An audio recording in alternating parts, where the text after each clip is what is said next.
Sasa wewe mwenyewe una conclude you are lying, okay? No, I'm just you have agreed that you are lying. So what? Allah? Not you. No. Sasa nini? Ni ngumu. Sasa mzee, si uongee lugha ya taifa ambayo unaielewa.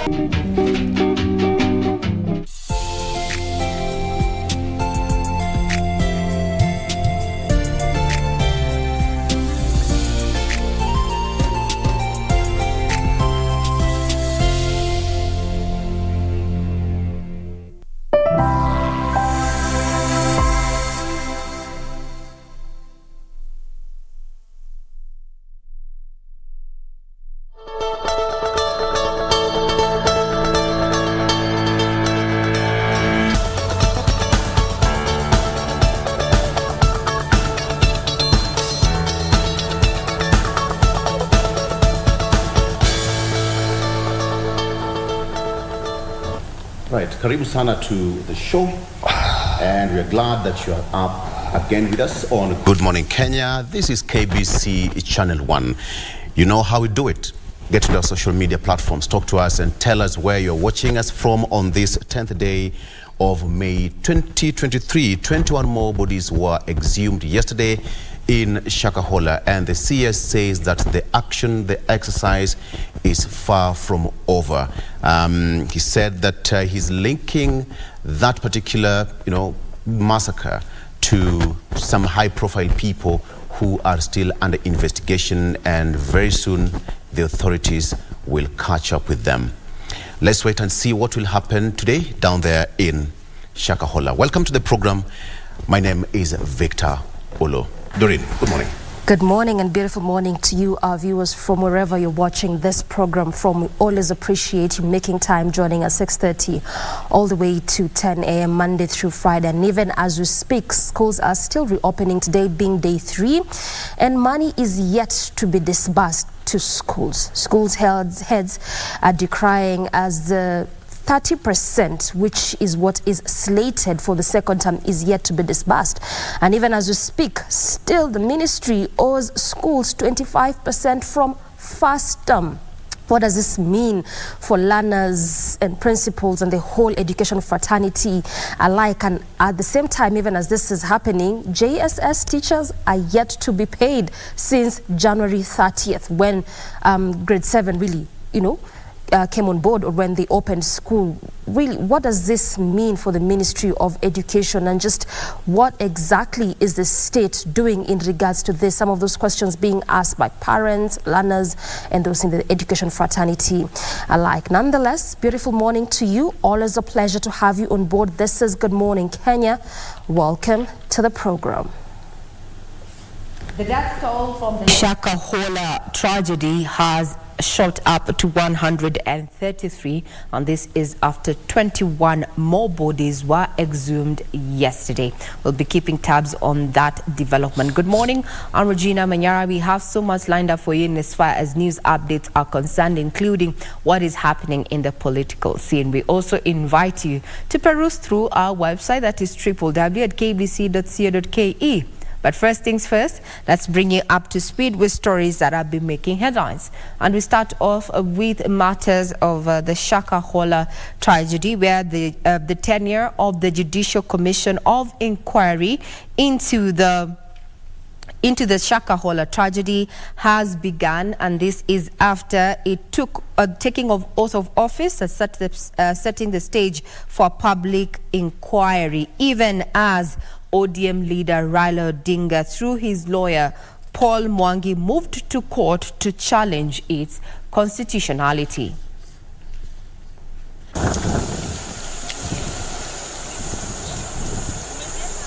During the past few days, we have been able to record hundreds of statements from people of interest and people we suspect have information that can help us unravel the truth. Even the process of identification of graves is ongoing, but we have work to do. The damage is quite significant.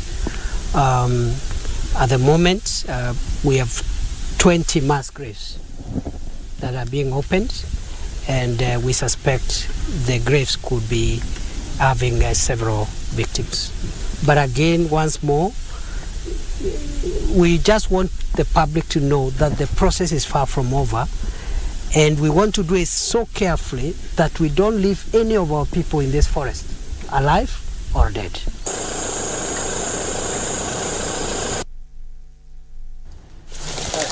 These were the scenes from the Bailey of Shakahola Forest on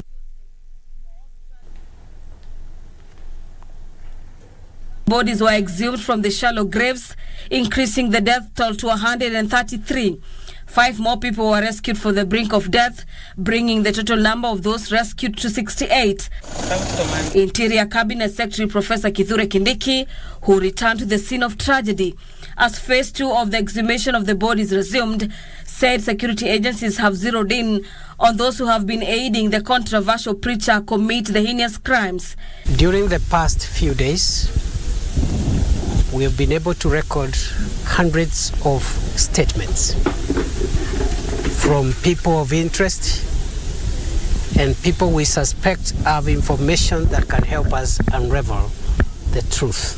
Kindiki also called for patience as detectives worked round the clock to unearth the graves. Even the process of identification of graves is ongoing, but we have work to do. The damage is quite significant. At the moment, we have 20 mass graves that are being opened, and we suspect the graves could be having several victims. But again, once more, we just want the public to know that the process is far from over, and we want to do it so carefully that we don't leave any of our people in this forest, alive or dead. So far, the government has conducted a post-mortem on 112 bodies, while 96 families have provided DNA samples. 566 people believed to have been the controversial preacher Paul Mackenzie's followers are still missing, while 14 others have been reunited with their families. In able to exhume 21 bodies today, and the process goes on tomorrow. The continued revelations from Shakahola Forest comes as 8-member Judicial Commission of Inquiry into Shakahola tragedy took oath of office. The commission, set up by President William Ruto, has 8-point mandate to inquire into, among other issues, deaths, legal, institutional, administrative and security lapses that contributed to the tragedy, and recommend reforms to prevent the occurrence of such deaths and gross violation of human rights. The team is led by Lady Justice Jessie Lasit. Other commissioners include Lady Justice Miri Muhanji, Dr. Frank Jenga, Wanyama Muisambu, Eric Gumbo, Albert Musaya, Bishop Catherine Mutua, and Dr. Jonathan Lodompui. Meanwhile, Azimio la Umoja One Kenya Coalition Party leader Raila Odinga has moved to court to stop the commission from taking up its mandate, citing it was unconstitutional for the president to appoint a judicial commission of inquiry. Now, the tenure of that particular commission began yesterday. We'll be keeping tabs on that. The death toll from the Shakahola tragedy, as far as confirmed reports, reads at 133.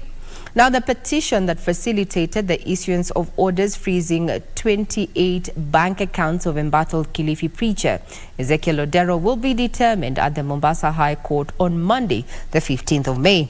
This even as the High Court ordered the police not to interfere with the activities of Pastor Ezekiel Odero's New Life Prayer Church and Center and Church in Mavueni, Kilifi County.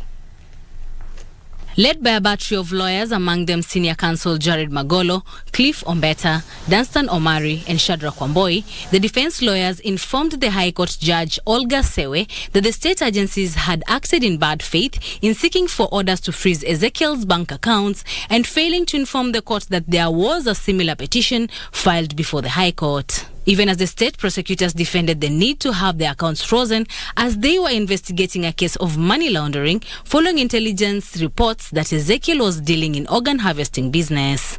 A statement vehemently denied by the respondent lawyers. Na yule ambaye ameanza siasa potovu ya kwamba kuna sehemu za mwili ambazo watu wamepatikana, maiti imepatikana bila sehemu za mwili. Tumemuona ule ambaye ni Johannes Odoro akisema kwamba wale waliokufa pale hakuna sehemu yoyote ya mwili ilitolewa. Kwa hivyo hizi ni siasa za kujaribu kumweka Ezekiel Pastor, kumweka msalabani. However, the High Court judge reiterated that she will give the ruling on Monday, 15th May, on the way forward regarding the frozen accounts. So I'll consider the affidavits that have been filed, the submissions that have been made this afternoon, and give my decision in respect of the two applications on Monday, the 15th of May. At the same time, the High Court quashed a police directive that demanded the New Life Prayer Center and church owned by Pastor Ezekiel Odero remain closed, pending ongoing investigations after a verbal order given by the Coast Regional Commissioner. The ruling ordered the police to instead offer security to the ongoing international service at the facility. Amid questions if the government is fighting religious organizations, now the religious organizations in Kenya was sworn in on Tuesday, and a task force that was announced by President William Ruto and chaired by Reverend Mutava Musimi that will be operational for the next 6 months. Members of the task force sworn in include Bishop Mark Kariuki, Judith Yongo, Bishop Dr. Eli Rope, and Charles Kanjama, among others. The terms of the reference of the task force shall be to identify and formulate proposals on the legal, institutional, and governance challenges that have allowed religious extremism in organizations.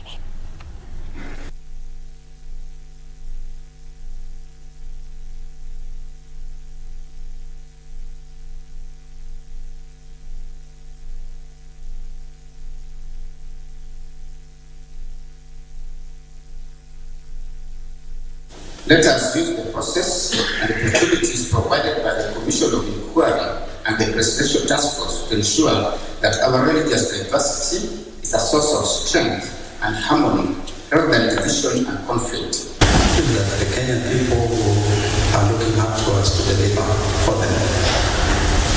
We cannot afford to let them down. We vehemently oppose the knee-jerk reaction by the present administration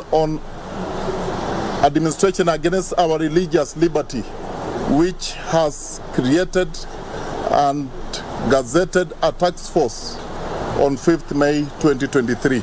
Mtu akikutwa akona kosa, wacha yeye ashtumiwe kwa hilo kosa lake amefanya, lakini sio kuweka wahubiri wote wale wazuri na wale wabaya pamoja. Now, police in Kawedhei area in Kangundo Sub-County, Machakos County, are investigating a case where a pastor was found murdered and his body dumped in a maize plantation. Preliminary reports show that the late Charles Mutuko Muthusi, aged 59 years, was hit from behind using a stone. He had served as a pastor at All in Christ Church in Mukunike area. Kawedhei area in Kangundo, Machakos County. A village in shock following the murder of Charles Mutuko Muthusi, a pastor at All in Christ Church. His body was found dumped in a maize plantation. According to Kangundo OCPD Zekaria Bitok, a blood-stained stone was recovered from the suspected scene of crime. It's suspected that this person was hit from behind with a stone which has been recovered at the scene. The blood-stained stone has been kept as an exhibit. Bitok saying that the Directorate of Criminal Investigations had since taken up the matter. Meanwhile, the DCI Kangundo is pursuing leads to unravel the probable cause of death and to bring the author of this crime to book. Sarah Mutheu, the niece to the deceased pastor, recounting her last moments with the man of God. Usiku ni mimi nilimpelekea chakula around 7 p.m. Baada ya hapo sikumuona tena, ambapo asubuhi niliweza kusikia sauti ya my cousin, one of my cousins, amekuja kutuita kwenye boma yetu. Tuambia something has happened to our uncle. Odeu says that the pastor coexisted well with the area residents. He was a perfect uncle. Hakuwa anataka kiserani na mtu. The residents are now calling for thorough investigations into the matter, with police officers urged to increase night patrols in the area. Inaonekana ni kitendo ambacho kilikuwa kimepangwa kwa sababu hata simu zake zote zilikuwa kwa mfuko.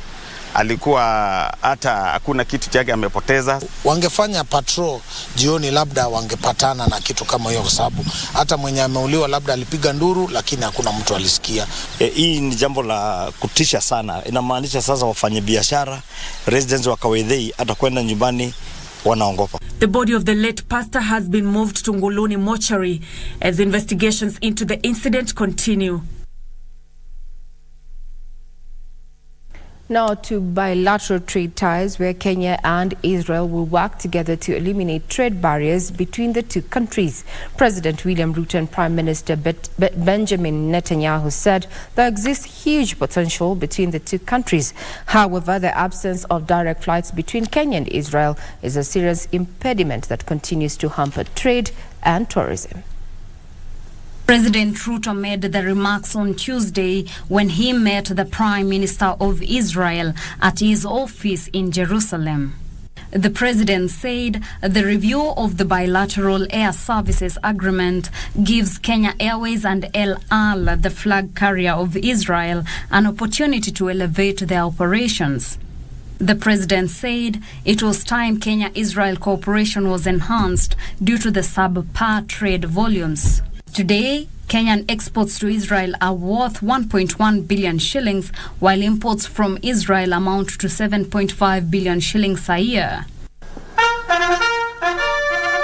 Earlier, President Ruto met his Israel counterpart, Isaac Herzog, at his residence in Jerusalem, where they agreed to expand Kenya-Israel cooperation. Meanwhile, President Ruto, in the company of the First Lady Rachel Ruto, planted a tree at the Grove of Nations in Jerusalem Forest, Israel. We are working with other partners, and hopefully we can learn some experiences from Israel and from Jerusalem on how best we can actualize our aspiration to plant 15 billion trees in Kenya as we support the environmental conservation exercise that goes on everywhere in the world. Earlier on, they toured the Yad Vashem, the World Holocaust Remembrance Center, and laid a wreath in the Hall of Remembrance. They also laid a wreath at Theodor Herzl's grave in Mount Herzl in memory of the Austrian Jewish journalist and playwright best known for his role in the establishment of modern Israel. Bishop David Oginde has vowed to lead an anti-corruption campaign to end the culture of corruption. Oginde, who was sworn into office on Tuesday afternoon in an event presided over by Chief Justice Martha Koome, and pledged to build the structures by his predecessors to ensure those plundering public resources are held accountable. Chief Justice Martha Koome challenged him to dispense his duties within the confines of the law and confront the ghost of corruption with courage, determination and integrity. At the same time, the Political Parties Dispute Tribunal has received 2 members following the swearing-in ceremony of Abdirahman Adan Abdikadir and Jean Mohammed Husna as commissioners.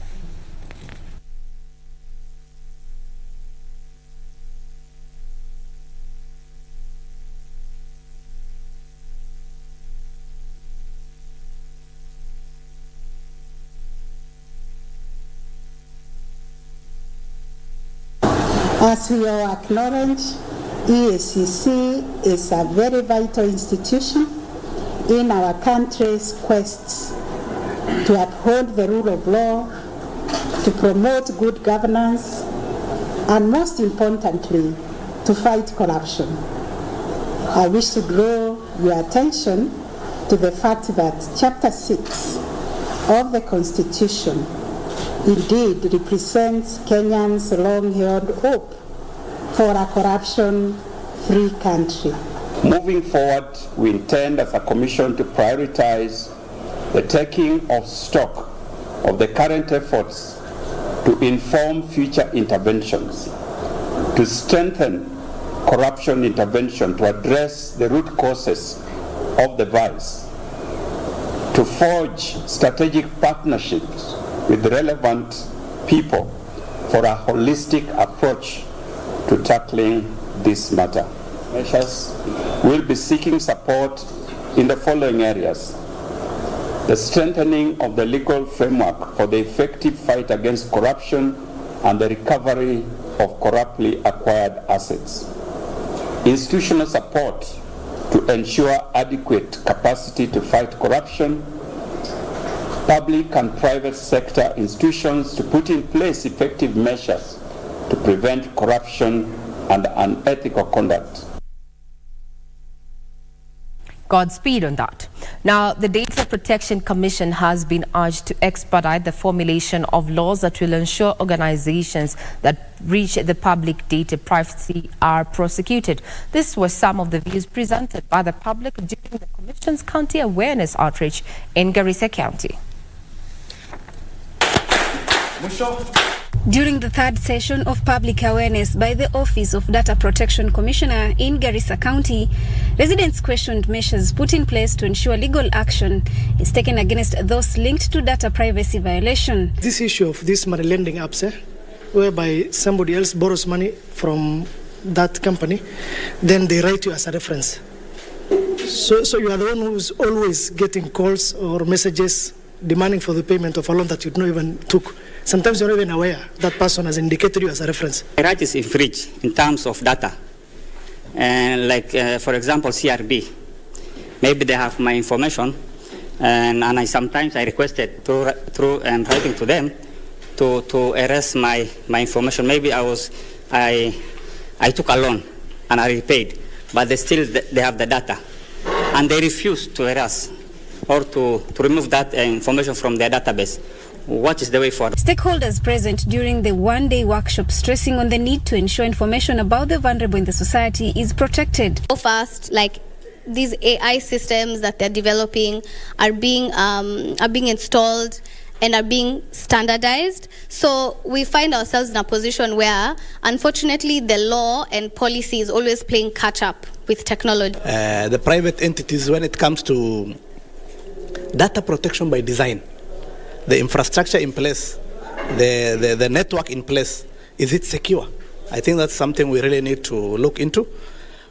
Issues of cybercrime and cyber security is very pertinent. The completion of Phase 1 outreach counties saw the Commission send a warning shot to organizations involved in gambling, digital lending, telecommunication, educational institutions, health, hospitality, property management, whose registration is mandatory to ensure they register under the office due to the sensitivity of the data they collect and process. And an annual turnover or revenue of a maximum of 5 million. That is 1 to 50 and 9 million. You pay 4,000 for registration. Renewal in 2 years, you just pay 2,000. Then if you have 51 to 99 employees, at a turnover of 5 million and 1 shilling to 50 million, not more than 50 million. The fourth industrial revolution will be driven by ICT at a time when we all believe and know that data is king. On this note, we take a quick breather. We'll be right back with more news. Do not go away.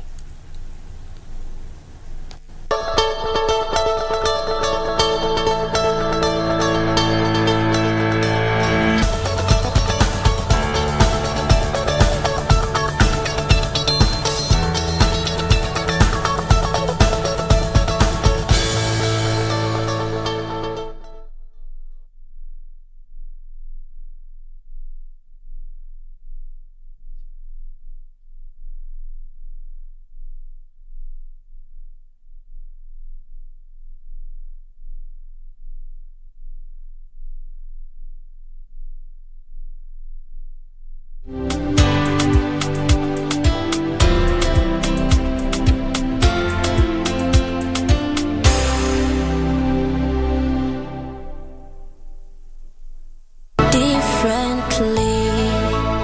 To be able to embrace people with cerebral palsy, society needs to understand how it comes about and the journey of management. Take a look. Matthew attributes his success to supportive family. However, not so many children with cerebral palsy are this lucky. When the father and the mother, the two caregivers, comes in together and understands the condition of the child, this is the key to support of this child. 'Cause we're differently abled.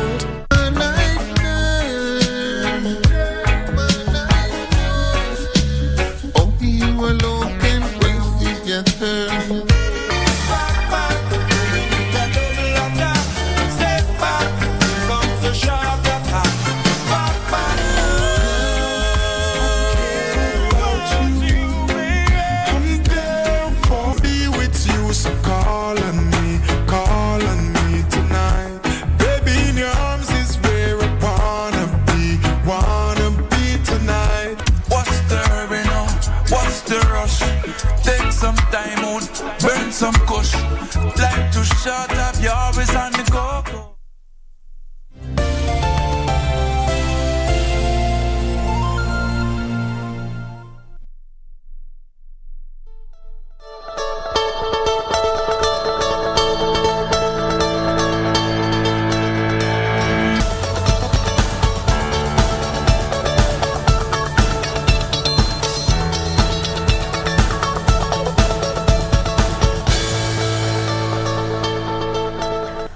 Good morning, you're watching In the Headlines on Good Morning Kenya, and I'm Regina Manyara. We start off with an update from the corridors of justice, where televangelist Gilbert Juma Daya on Tuesday put up a spirited fight to clear his name over charges of child theft. Daya, who is charged with 5 counts of stealing 5 children between 1999 and 2004 at Mountain View Estate, Nairobi, took a swipe at the prosecution during grilling, denying knowing any of the aforementioned children in the case. Ruth Wamboi with the details. Milimani Court was treated to a drama Tuesday during cross-examination of renowned televangelist Gilbert Daya.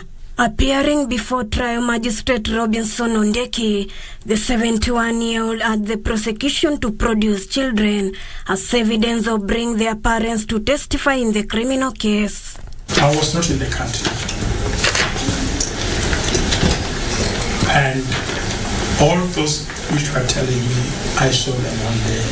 Prosecution Nicholas Mutuku had a tough time digging for answers on whether Daya was using the 5 children to televangelize as miracle babies.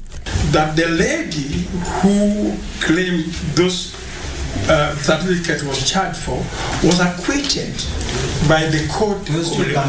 Daya told the court the government presented fake document to United Kingdom court that ordered his extradition in 2017. Remember, it's 60 years now.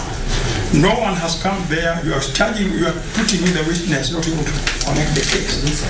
So I did not come to Kenya because I fear I will get what I'm getting, because yours is not prosecutor's persecution.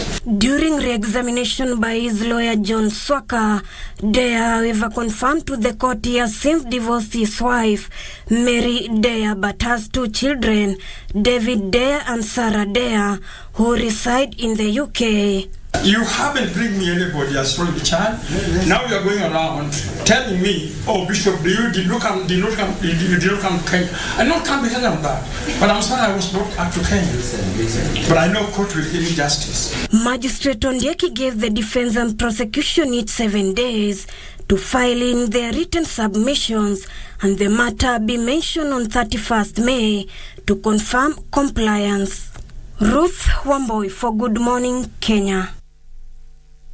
That particular case goes way back beyond 10 years back, 1999 and 2004. Miracle babies. Daya then was the talk of town in regard to that particular issue, and we see the case is still underway there. Now we cross over to Kisumu, where 1 person was shot dead and 3 others critically injured after a traffic operation turned tragic. Trouble is said to have started when a motorist drove over a police roadblock erected at the Patel Flats roundabout, and attempts by the traffic officers to arrest the suspect, who had fled to Juakali area, was resisted by a rowdy youth prompting the police to shoot in the air. The four were caught up in the ensuing melee. Achola Simon with the details. What was meant to be a normal traffic operation in Kisumu County turned tragic after one person was shot dead and 3 others left nursing serious bullet wounds. The traffic department of Kisumu and the county police commanders should work hand in hand with the matatu transports, the border borders, the whatever, so that we harmonize on areas that maybe have some. So what police has committed today, regardless of what they were doing, yes, I'm aware that police are supposed to enforce all laws, but as they are supposed to enforce all laws, they must enforce those laws within the law and in total compliance to the rule of law. What police have done today is a crime in nature, and is a serious crime in nature because they have killed an innocent citizen and more specifically a woman. Trouble is said to have started when a speeding motorist drove over police roadblock erected around Patel Flats roundabout. The motorist then sped off towards Juakali area with the police in hot pursuit. Attempts by the police officers to arrest the suspect proved futile as rowdy youth and mechanics around the area thwarted the move.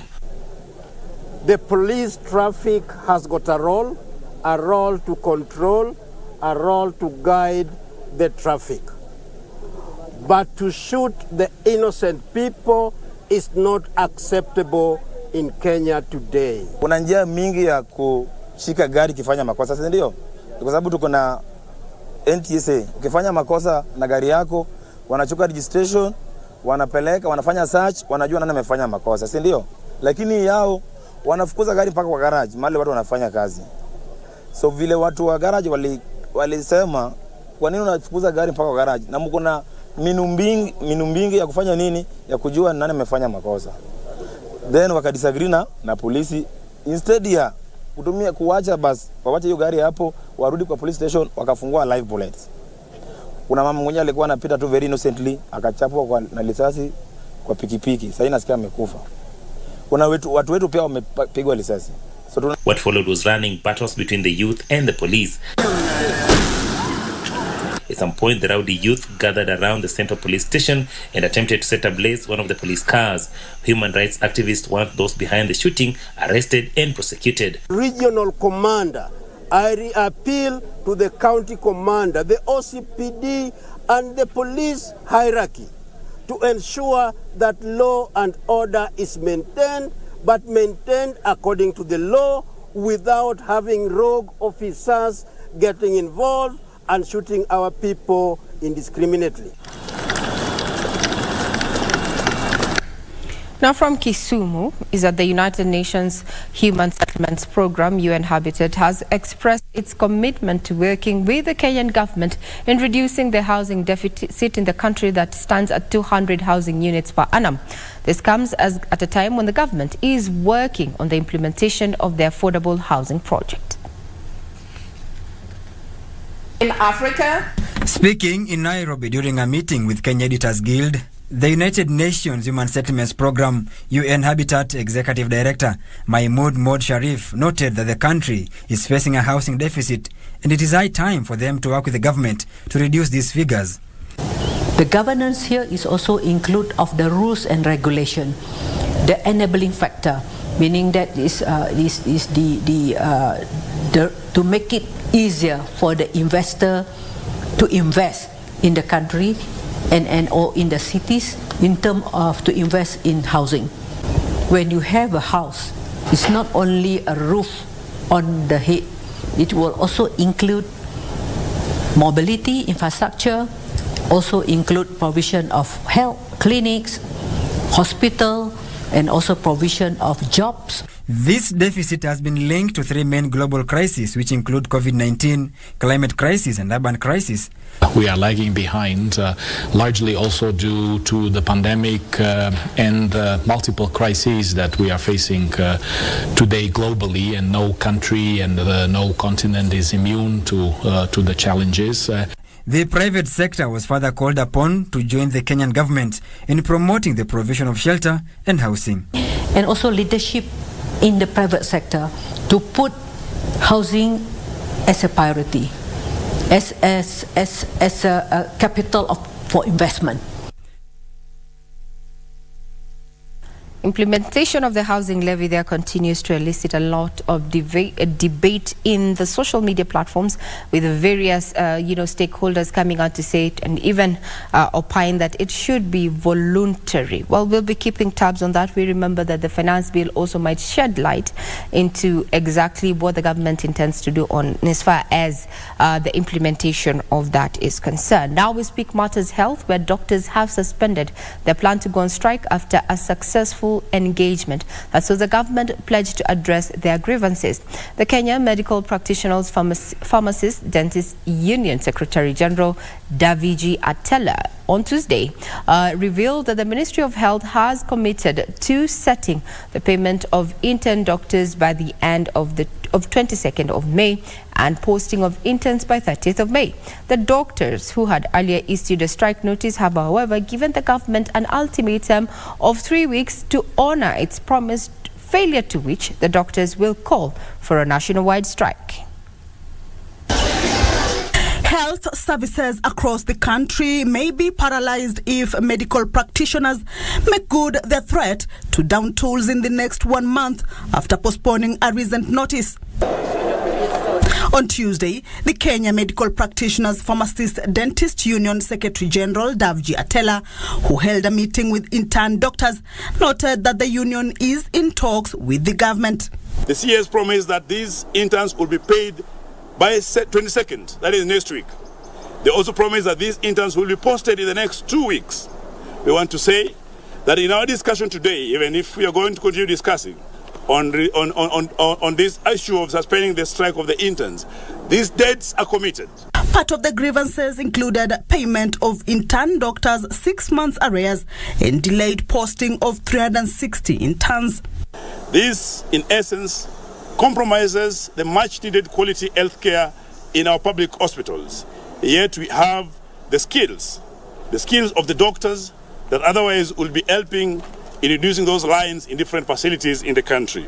As per the agreement of the National Veterinary Council, if these matters continue, then we will not have any further engagement but to go for a nationwide industrial action. Among demands by the doctors are the implementation of the 2017-2021 collective bargaining agreement and absorption of 4,000 doctors. The same way the government is paying the IMF and other loans that they have, it's good time to pay the doctors their debts in the same manner, because CBA is a contract and we are going against the government to cite all of them for contempt for not honoring these particular agreements. In the next 3 weeks to 1 month, based on these demands that we've given, if there are no actions are put into them, we are going to give a clear-cut way that these declarations of a nationwide strike will actually take place. This time around, we will not be threatening. The union has also called on the county governments not to deviate from an earlier agreement that all doctors be paid by 5th of every month.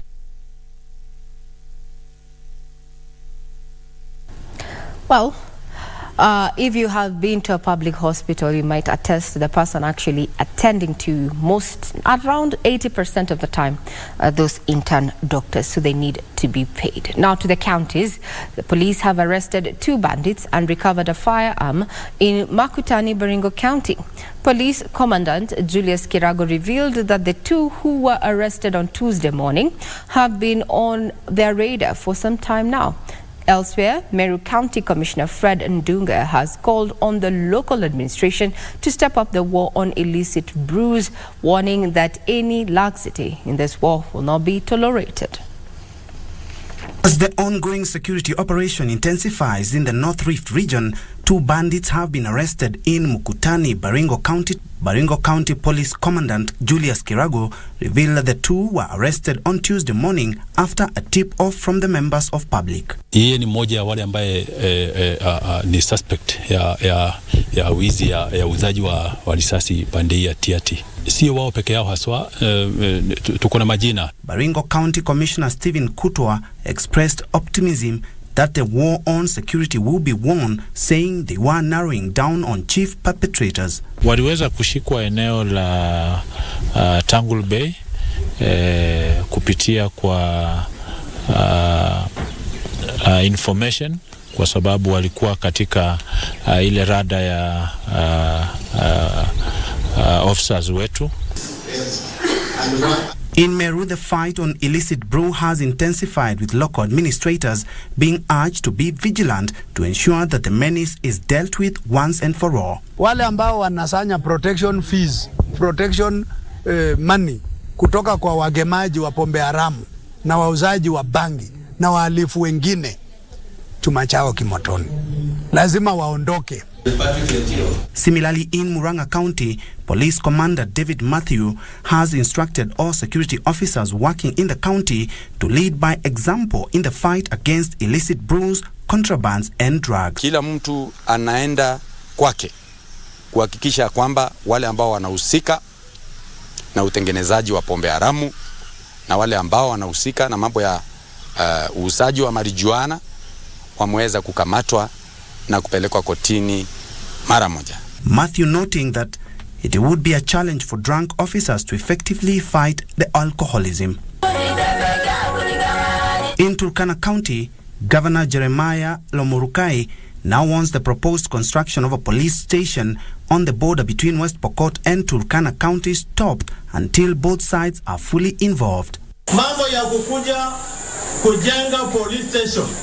Sisi hatuna shida na police station kuwekwa katika junction ambayo inaelekea Lorokon ikielekea Kainuk na pia ikielekea Kitale. Hatuna shida nayo, lakini hiyo area iko ndani ya Turkana County Government. ICT and Digital Economy Cabinet Secretary Eliud Owalo has assured residents of Nyatike of his commitment to end the perennial flooding in Nyora and Kabuto. Speaking in Luanda, Owalo said the construction of dams and dikes to control the waters from River Kuja and Obware in Nyatike was the only way of controlling the floods. Tutamaliza ile Kobuso Dam. Hiyo Kobuso Dam tukimaliza tutakuwa kwanza na maji ya kutosha ya kufanya irrigation. Tutazuia hii flood, wakati maji iko mingi itaenda eneo hiyo kutoka upande ya Kanuko itaingia kwa hiyo bwawa, alafu wakati ambayo hakuna maji tunatumia kwa irrigation. Finally, Kupet Executive Secretary Julius Kimeu has threatened to mobilize members to boycott work if the government passes the Finance Bill 2023. The workers have suffered a lot. For example, our teachers are suffering a lot of deductions going to the government. So we call upon the government to consider shelving this bill and maybe introduce it at another time. Kimeu saying the deductions being made to members are already a burden, and more deductions by government would amount to taking almost half of their salaries. Now we speak business, where contributors to the proposed 3% housing levy will be free to withdraw their savings and interest accrued in accordance with the duration of the contribution. This according to Central Organization Trade Union Secretary General Francis Otwoli, who says the proposed housing levy is a good strategy to construct affordable homes for workers in Kenya. Treasury has proposed the levy in the Finance Bill 2023 as part of tax measures aimed at funding the 3.6 trillion shillings national budget. The National Treasury proposed a 3% mandatory deduction for every Kenyan worker, with employers matching the amount if the Finance Bill 2023 is enacted in its current form. This was meant to help provide Kenyans with affordable housing and to avail secure shelters for the population. The deduction has, however, met opposition from many worker unions and tax experts, who argue the uniform deductions would work against ordinary taxpayers who are already dealing with a high cost of living. The bill also proposes to introduce a National Housing Development Fund levy. So I'll talk about that in a minute.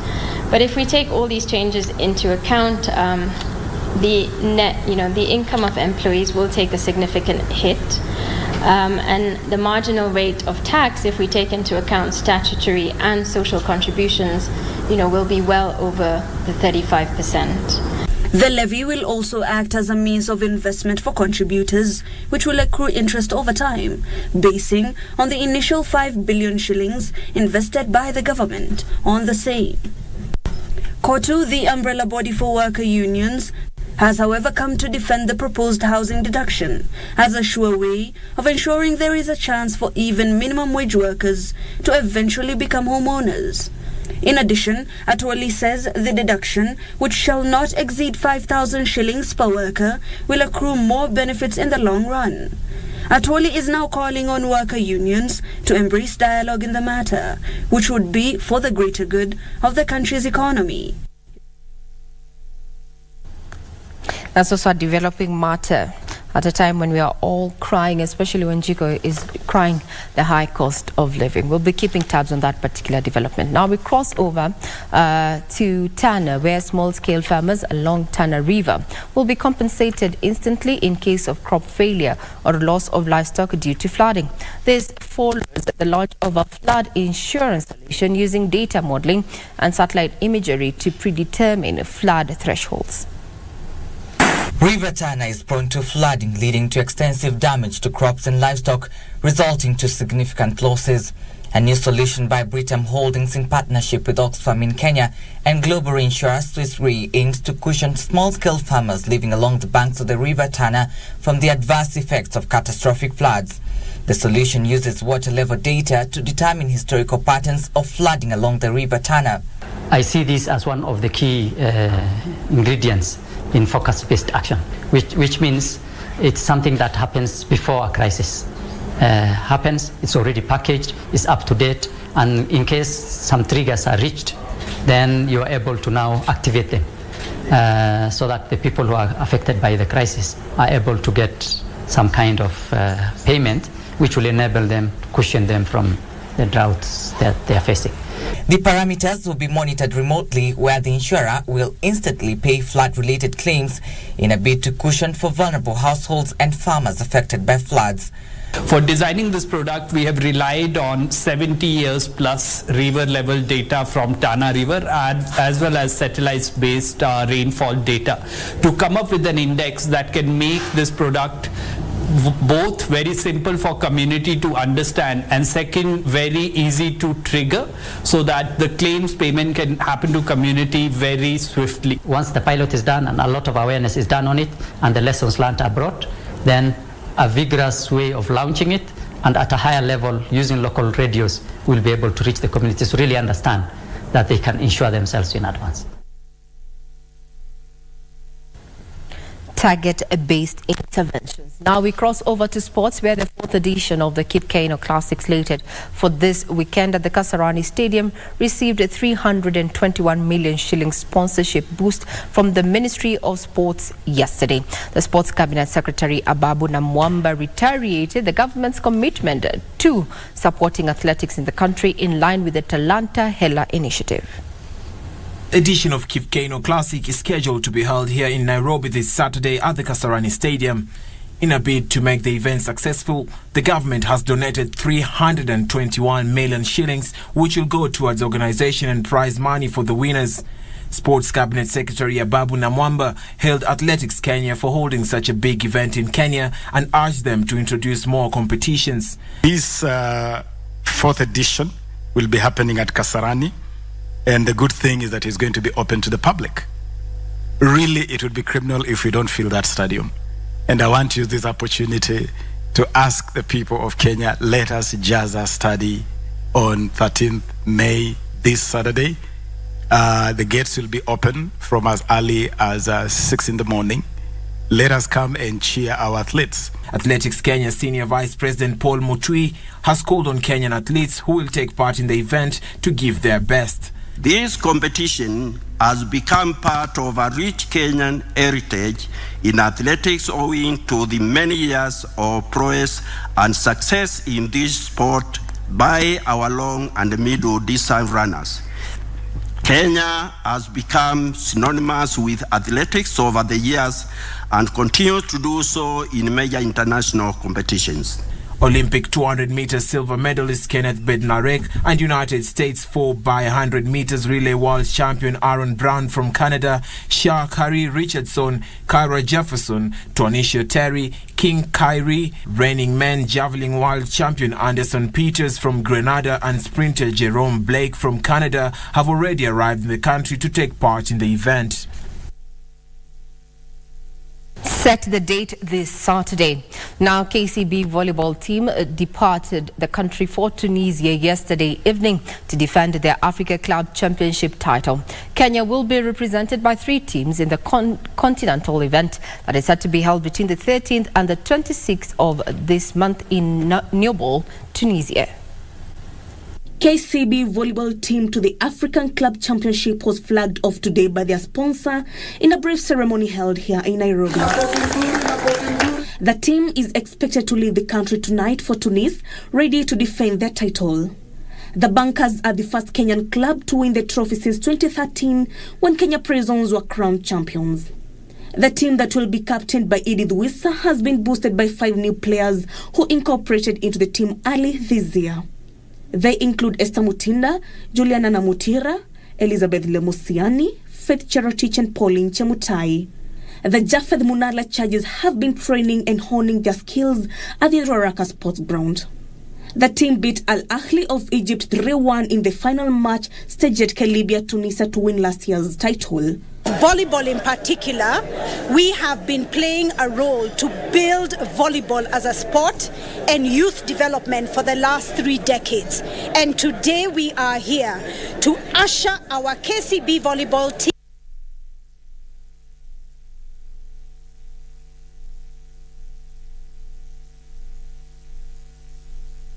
Well, that puts a cap on matters news this morning. Just to inform you that we're going to be having a comprehensive conversation in not too long. One of the headers this morning, according to the papers that you have in studio, indicates that William Ruto has been quoted there, that's the president, saying, "My issue with Uhuru, I think." So do keep it right here as Victor Olo and Doreen Aranga take you through the papers as well as candid conversations this morning. I'm Regina Manyara. I wish you a pleasant viewing ahead.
Tafuta elimu hata ikitubidi twende katika nchi ya mbali kwa kutafuta elimu.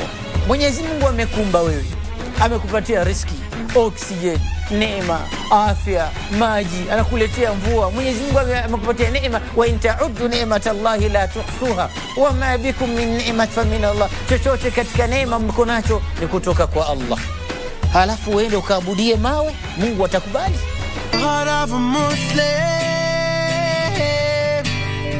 Well, to be part of Islam, the heart of a Muslim.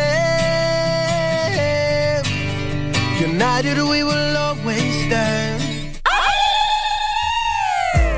Hayawi mwishowe huwa Embu County 014 mliuliza tukajibu. Stesheni mpya ya Ngemi FM inawaalika mjumuike nasi katika bonge la roadshow itakayofanyika katika kaunti ya Embu. Kutakuwa na burudani, vichekesho na zawadi kemkem za kushindaniwa. Ijumaa tarehe 12 mwezi huu wa Mei, msafara wa Ngemi FM utaanzia Embu na kuelekea Rueka, Muraro, Meka, Keretire, Siakago, Ogwere, Karurumo, Kanywambora na kumalizia siku ni Eshiara. Jumamosi tarehe 13, msafara wa Ngemi FM utaanzia Embu na kutembelea maeneo ya Motondore, Manyata, Kianjokoma, Ronyenjes na kurudi Embu. Baadaye mwendo wa saa 8 mchana ungana nasi katika afra kubwa ya uzinduzi rasmi wa kituo cha Ngemi FM katika uwanja wa chuo kikuu cha Embu. Kisha kufuatiliwa na usiku wa burudani ndani ya Ngemi Night katika Gerish Hotel kuanzia saa 2 usiku hadi che. Jumapili tarehe 14 tutatamatisha ziara yetu ya uzinduzi wa Ngemi FM na ibada ya shukrani katika St. Peter ACK Cathedral, Chicago. 103.5 tumetua. Ngemi FM, Moshi wa Urata.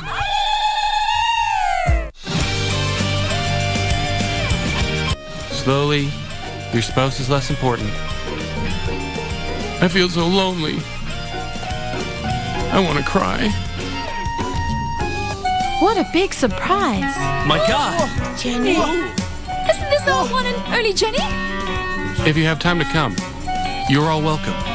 Oh, you got the job completely on your own this time. So now, right now, let's celebrate your happy marriage in the future and Charlene's bright future at Pullman. Cheers! Cheers! 我和你爱得起，还不用去在意分歧，感情若有真意，让彼此都做自己。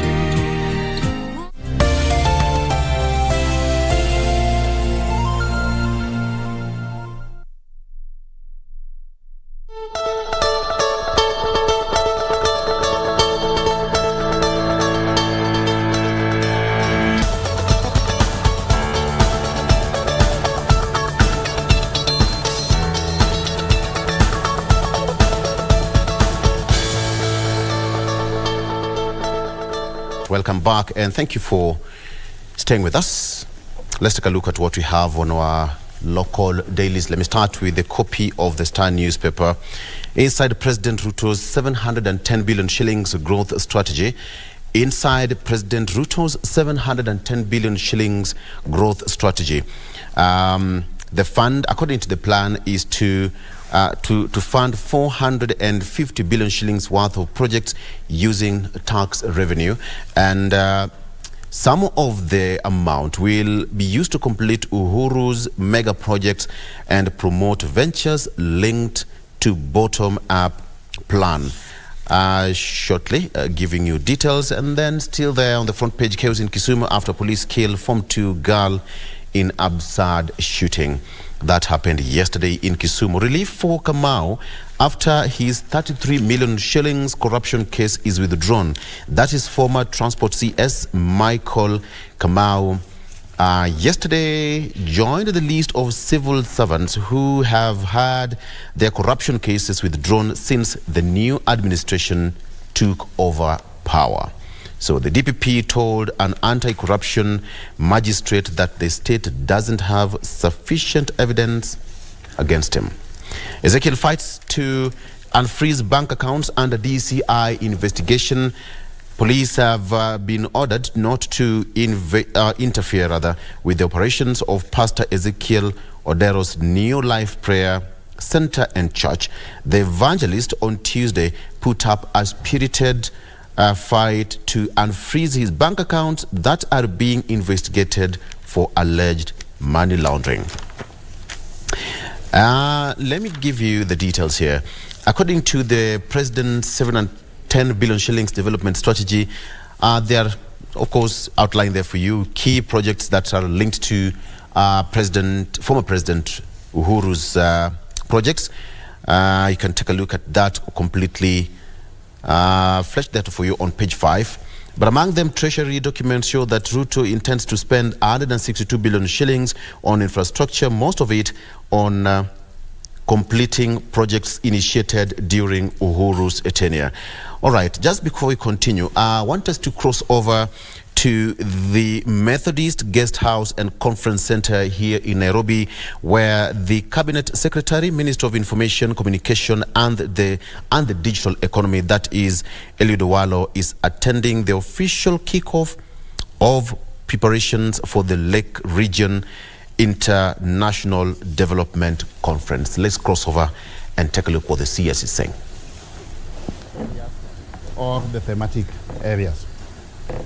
But we need to bring everybody on board, and that is why we are organizing this conference, so that we don't leave any integral stakeholder segment out as far as we are crafting the roadmap for development of Nyanza is concerned. To that, we want to invite academicians, we want to invite various value chains. I've been meeting some of those leaders of various value chains. I met farmers some time back.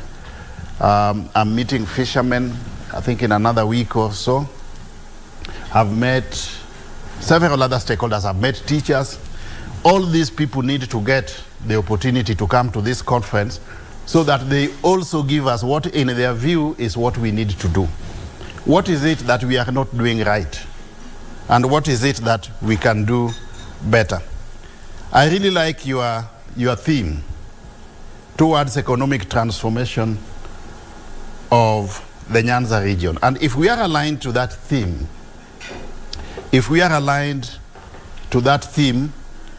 so that everything that we are working around is aligned to that theme, then I believe that we should be able to realize our goals and objectives. Let me mention from the onset that this is not a political initiative. And that is why we want really to keep the political class out of this initiative. The moment you introduce politics into an initiative like this, then it becomes a cropper, because people have got varying political what? Interests. But the only common denominator that we have is development of Nyanza.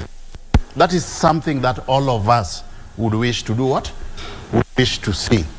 So we want this to be professional-led as much as possible. And that is why so far almost virtually all of you are professionals in your functional domains. That is what has made you become part and parcel of this planning committee. It is not a political initiative, it is an economic initiative. And if we can keep it that way, then we are not going to have distractions along the way. I just want to highlight a few issues in your thematic areas, the thematic areas that you have identified. In the area of agriculture, we have a lot to do.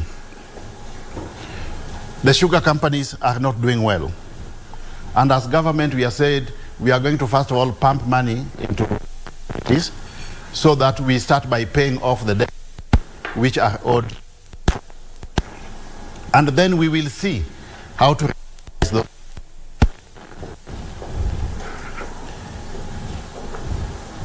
We will see how to revitalize those entities as government, working in partnership with the private sector.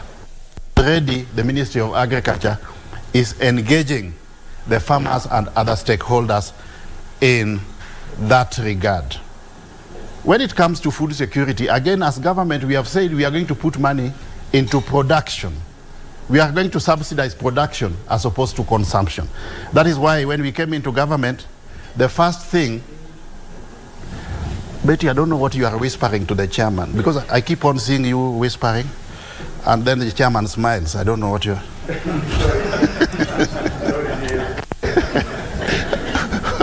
Okay. So we are going to subsidize, production as opposed to consumption. That's why when it comes to agriculture, we have started off by fundamentally reducing the cost of fertilizer and also making sure that farm inputs are affordable to the farmer. And those farm inputs, together with fertilizer, are now already available at our regional NCPB stores. In the micro, small and medium enterprises and even trade, we have got a lot of potential. But we must put our people together into working groups in the form of cooperatives. That area of cooperatives has got a lot of potential which is untapped. Lucky that within our domain we have got experts here. We have got Ademba, who has been in that cooperative for a very long time. We also now have the chairman of the Sacco Societies Regulatory Authority, Mr. Now, over the weekend, I'm telling him that he needs to engage Mr. Ademba more so that we see how to organize our people into cooperative societies. In the area of infrastructure, again, there are major interventions that we are keen on. Roads. As government, we have stated that we are going to put money into those road projects which have stalled indiscriminately all over the country, so that those ones are pursued to a logical conclusion before we start any new roads. In the area of housing, this affordable housing scheme, where we target to develop 250,000 houses every year, we need to be aligned to that as Nyanza. The objective is not so much the houses, but we are using the housing projects as a means of, one, creation of jobs for our youth along the value chain, and two, creating markets for the Juakali sector, so that whatever inputs are required into the houses are actually generated by our Juakali sector itself. In the area of electricity, we have already mapped out. We have gone round the ministries with select members of parliament, serving members of parliament, talking to various cabinet secretaries based on the comparative advantages of our region.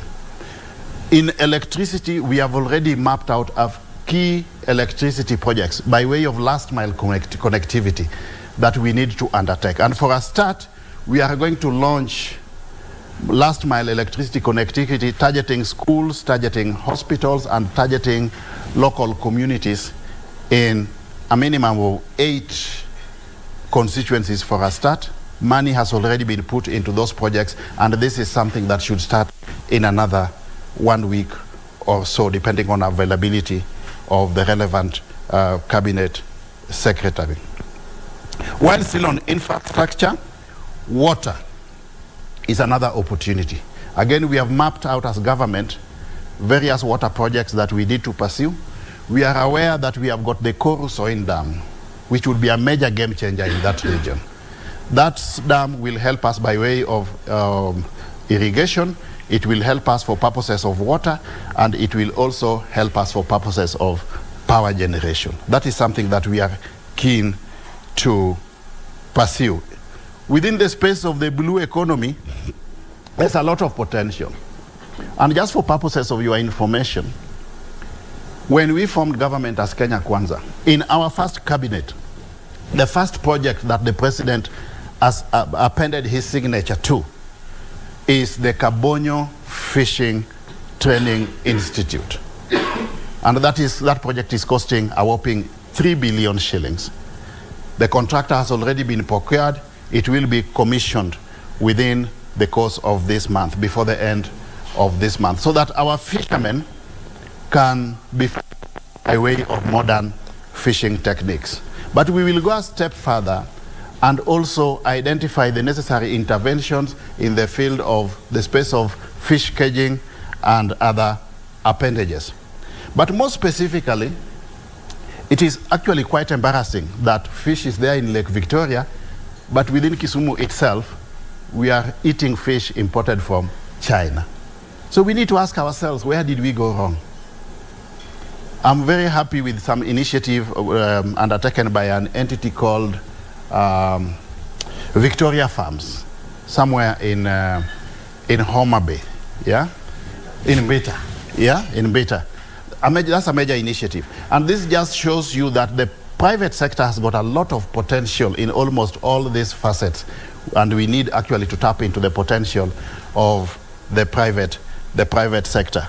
Just last week, I also had a meeting with a former MP for Alego, who is also an investor in that fish caging or fish processing space, and listening to him, and I even took him. I left whatever I was doing to take him to the cabinet secretary for blue economy, because I realized whatever he's doing would be a major game changer for our region, but it is not optimally executed. In the area of irrigation, the only sustainable of ensuring is irrigation agriculture. We can no longer rely on rain-fed agriculture because rain is what? Is air. For a start, we need to do a major irrigation fed agriculture within the Yala swamp. That would give us adequate food, perhaps to supply the whole of Nyanza. Ensure that the aero irrigation scheme is optimally exploited. The government is already come in through a major irrigation initiative, but we also need to think of a processing plant, yeah, that can enable the people of that who are involved in that activity optimally exploit their potential. Healthcare care systems, we are not doing well at all.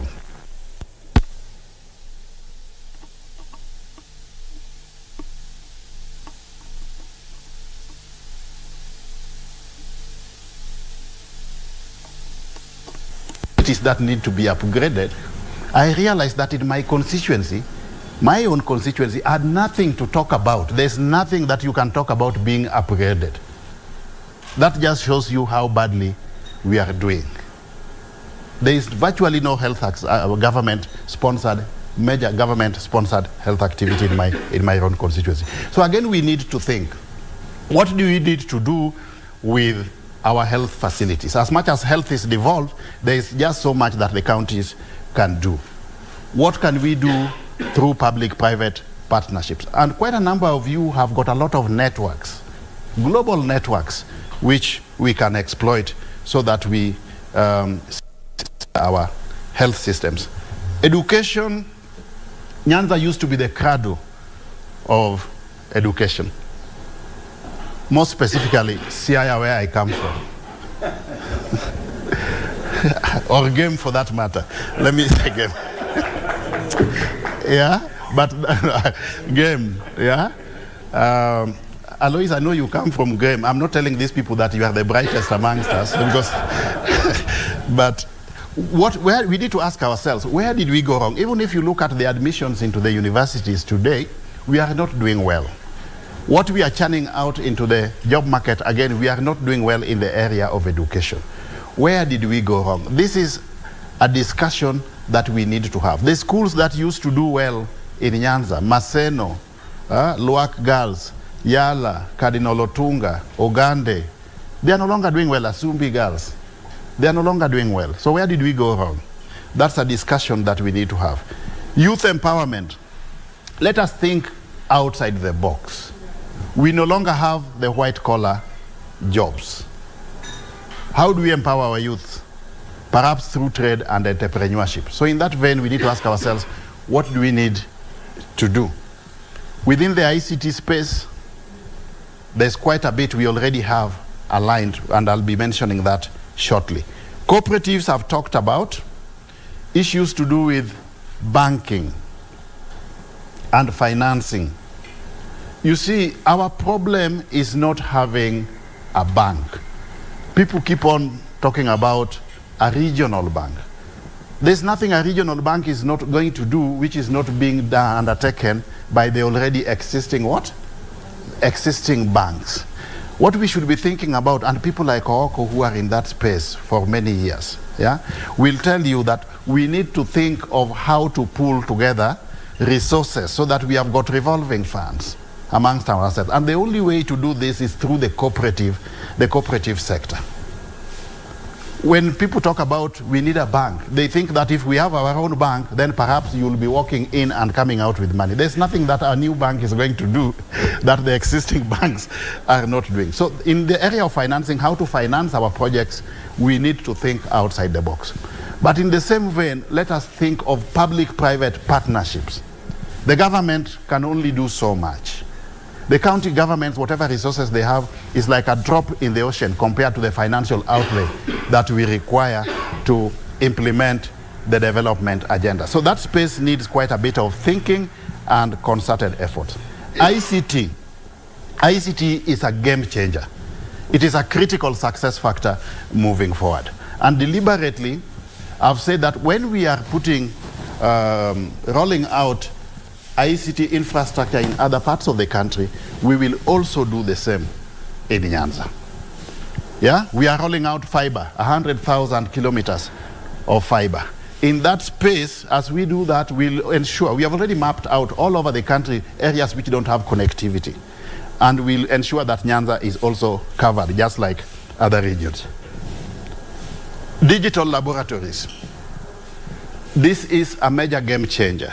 We are partnering with the TVETs and even those schools which have got the infrastructure to set up digital laboratories for the youth to exploit their potential, to learn ICT skills.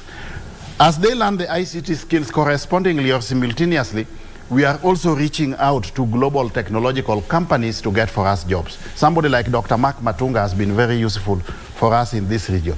We are linking up this youth with digital jobs, with global technological companies for purposes of digital jobs. And you'll be shocked that even those who finished or completed school in Form 4 last year, today through digital, in that digital space, they are earning in dollars an equivalent of about 200,000 per month. So it is a game changer. We need to create a critical pool of our youth with digital skills so that they can optimally exploit their potentials based on their skills, competencies, and knowledge. We are going ahead to also set up digital village digital hubs. In each and every ward in this country, we are going to have a digital laboratory where the youth can go and learn these ICT skills. The free Wi-Fis, we have been rolling them out. We'll continue rolling them out in market sectors so that those involved in itinerary trade can have access to free internet. In the area of devolution, urbanization, and security, that requires a lot of partnerships at various levels. As national government, we have said we are willing to work with the counties. And we are not thinking of who is leading those counties. We are going to partner with the counties so that we roll out our agenda, irrespective of the political heads of those counties. Because there's nothing we are going to implement as government which is not going to be undertaken in a given county. So we are open as Kenya Kwanza government. We will work with those county governments that are willing to work with us. We will partner. In the area of housing, we are already partnering with quite a number of county governments. Even in the digital space, we are working together with the county governments. Tourism, let us think of the Western tourism circuit. What are the opportunities there? There's a lot of untapped potential in that area. Sports. Can we have sports academies in Nyanza? In the area of football, that area has a lot of potential that we can take advantage of. So that's an area where we need quite a bit of thinking. I did mention to the chairman that all this that we are thinking of doing will require an enabling policy, legal, and regulatory framework. And the team of lawyers within our midst perhaps also need to constitute themselves into a thematic area to look at the issues of policy, legal, and regulatory framework. What are the areas where we require policy changes or certain legal or regulatory intervention so that we anchor all this on a sound policy, legal, and regulatory framework. Let me mention, as I conclude, ladies and gentlemen, that the critical success factor in development is public-private partnership. The government will do its bit, but there is an extent to which the development agenda that we want to achieve can be facilitated or supported through public expenditure. The private sector must also play its role. Let's exploit some of the linkages, partnerships that we have within our midst. Once we have identified our strong propositions by way of comparative advantage, let's also leverage on the networks that we have. You people have a lot of networks internationally. Let us see where we can partner with them for development of the Nyanza region. Otherwise, we look forward to working with all of you. Based on your areas of strength, let us also, when we are rolling out programs in that region, let us see also what role that you can play. When we are rolling out water projects, let's see what role the engineers can play. When we are rolling out projects in other areas, let's see also what role the the experts in those fields can play. Otherwise, from where I sit as a representative of government in that region, I want to state without fear of contradiction that His Excellency the President is extremely committed to development of Nyanza. And perhaps this time around we have got an opportunity to realize tangible development in that region based on our comparative advantages so that we can position Nyanza effectively within the Kenyan economy and beyond.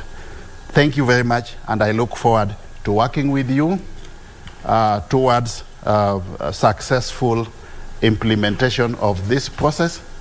And I may now have the humble duty to declare the planning committees of the Nyanza Development Congress officially inaugurated. Thank you very much.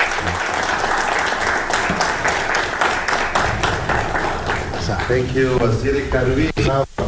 Cabinet Secretary for Ministry of Information, Communication and the Digital Economy, Eliud Owalo, there attending the official kickoff and preparation for the Lake Region International Development Conference, talking to the committee and members who are going to be tasked with the whole process of steering growth in that particular region. Let's take a break, and we come back. I'll just give you a quick rundown, perhaps if you missed what he said there on what is the mandate of that particular committee. Let's take a break. We'll be right back.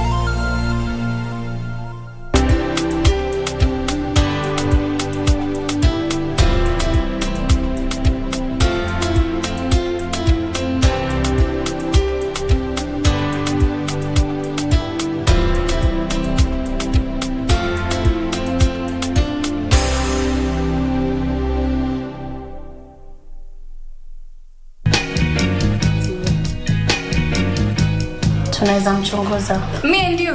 For J&J. Kari boss. Mzuri, unaona umeanza kazi mapema eh? I have a good feeling about this one eh. Usijaribu kumweka kwa mfuko. Alafu. That's all you need to know. No more questions. We will be fine, my love. Why didn't you ask for me? Was he angry with me? Don't say that. How can I help? Not posting anything on social media without asking me. What? That could have been a nice content. You're such a lifesaver. Nothing comes for free. My footage. I don't have it. Don't let him know that I know. He means well for the company. You don't need to chase your workers out. That's none of your business.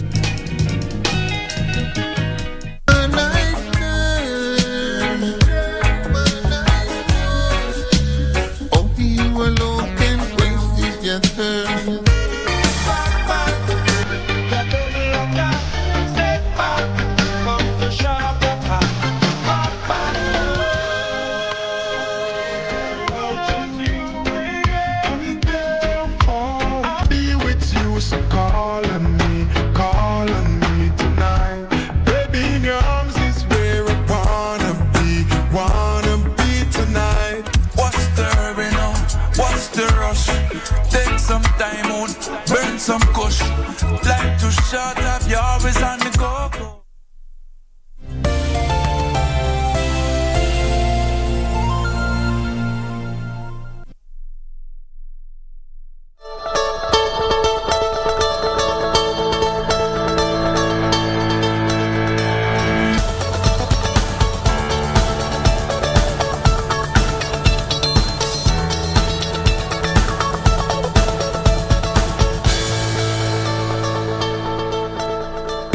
Wrap and welcome back. All right.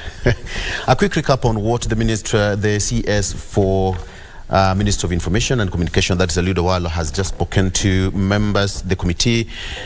He talked about issues with the agriculture, where he said that the Nyanza region will benefit immensely from the Kenya Kwanza administration to spur agriculture, issues to do with food security, that there need to be production and subsidized products, and farm produce will also be there. Money will be pumped to hasten that, and micro small economies will also be taken care of to spur growth in that region with the help of groups such as cooperatives and so much more. And the issue of agriculture, infrastructure rather, he said that there must be some major intervention to put in place. More so, there is money already put in place to in matters to do with the roads, which are ready to be done. Affordable housing, and he's also said that a lot of emphasis to be put so that there is an affordable housing units in that region. He's also talked of issue with electricity, where last mile connections will be launched in schools, hospitals, and so much more, with a minimum of 8 constituencies set to benefit on that region. And water, that there is a lot that also need to be done in various water projects such as dams to help farmers in their farming and water harvesting. Issue to do with blue economy. He's also mentioned particularly Kabonyo Fish Processing Project, which he said that will be completed sometimes later this month with money already allocated, and some areas have also been identified where fish processing plants will be located in that region. Issues to do with irrigation is a matter that is also mentioned, that a major project that is at the Yala Swamp, which should be taken care of. Ahero, again, irrigation scheme, which is mentioned that is optimally not so utilized, and a lot has to be done. On matters to do with healthcare, he's made a joke that in his own constituency, that is the Game constituency, he doesn't have any healthcare. So that is a matter of concern, and in particular, something to be done on education, youth empowerment, banking and financing, issues to do with the ICT, also to be taken care of, as well as devolution, tourism and sports enhancement in that particular region. That is just a quick recap on what the CS Eliud Owalo has spoken, if you just missed that press conference. All right. I think at this particular point, I think Doreen should now take us through what we have on the Daily Nation. Doreen? I was listening to the CS, and he just basically outlined the pillars in the Kenya Kwanza government, what forms the 5 key pillars, and as you rightfully put it, matters of agriculture, healthcare, affordable housing coming to the fore, and reiterating how important this is, more like backing what the proposal is in the finance bill. Nonetheless, quick look on what the Daily Nation has captured for you, what is fresh on this press. We are looking at another KEMSA scandal, and just before the dust settled with regards to the COVID-19 millionaires. Remember when we had that during COVID-19, but now this is in regards to mosquito nets. And just looking at the 23 counties that benefit from this nets with regards to what the Global Fund does and how it has actually been ensuring that money comes into this country for that purpose. But now, as it actually looks like, and what this particular daily has established, is that this funding has already been cut off. And so we're looking at these counties perhaps continuing to suffer as far as malaria is concerned, and the whole issue is because of procurement. So what is coming out is that the 3 companies that were awarded the tender for this procurement did not meet the threshold as per the agreement between Kenya and Global Fund, and the procurement company that was supposed to actually do this job, that really met the threshold, was locked out from this. So then this puts a big question with regards to our procurement ways and how we do it in this country, and really just what really is of this state agency, because as it turns out, just before we could even get done with COVID-19 millionaires, and the case is still, the matters are still very scanty, names not being proffered per se, and that confidence that even Kenyans have in this medical supply agency not as it's supposed to be. But even before you could just, wrap our heads around it, we are now dealing with another scandal of about 4 billion, and this in regards to mosquito nets. And looking at those counties and families that we really are going to lose out on this, it's quite big. It's quite big. And away from that, health matter, coming down to the issue on churches. Also, that story has found its way on the front page of this daily. Church on trial. And state starts clamp down on preachers, and what is alleged as far as this issues of religion and church is concerned, given 3 examples of Pastor Paul Mackenzie of the Good News International Church, whose matter is still definitely in court. In fact, he's still behind bars as we speak. We know of Pastor Ezekiel Odero of the New Life Prayer Center Church, who was linked to Pastor Mackenzie, was released on a 1.5 million bail, but again, we know that his accounts have been frozen. Matters still, of course, ongoing on court. Eliud Wekesa alias Yesu wa Tongaren. Of course, this came to the fore during the Easter holidays. And so now we look at that commission of inquiry, which was formed, sworn in yesterday, led by Lady Justice Lesit there. And they're supposed to look into the Shakahola deaths, which actually, as we speak, 21 bodies were exhumed yesterday, bringing the total number to 133, 566 still missing as reported. And yes, the Interior CS said that even if they have to keep changing tactics to look and probe into this matter, then they will do so.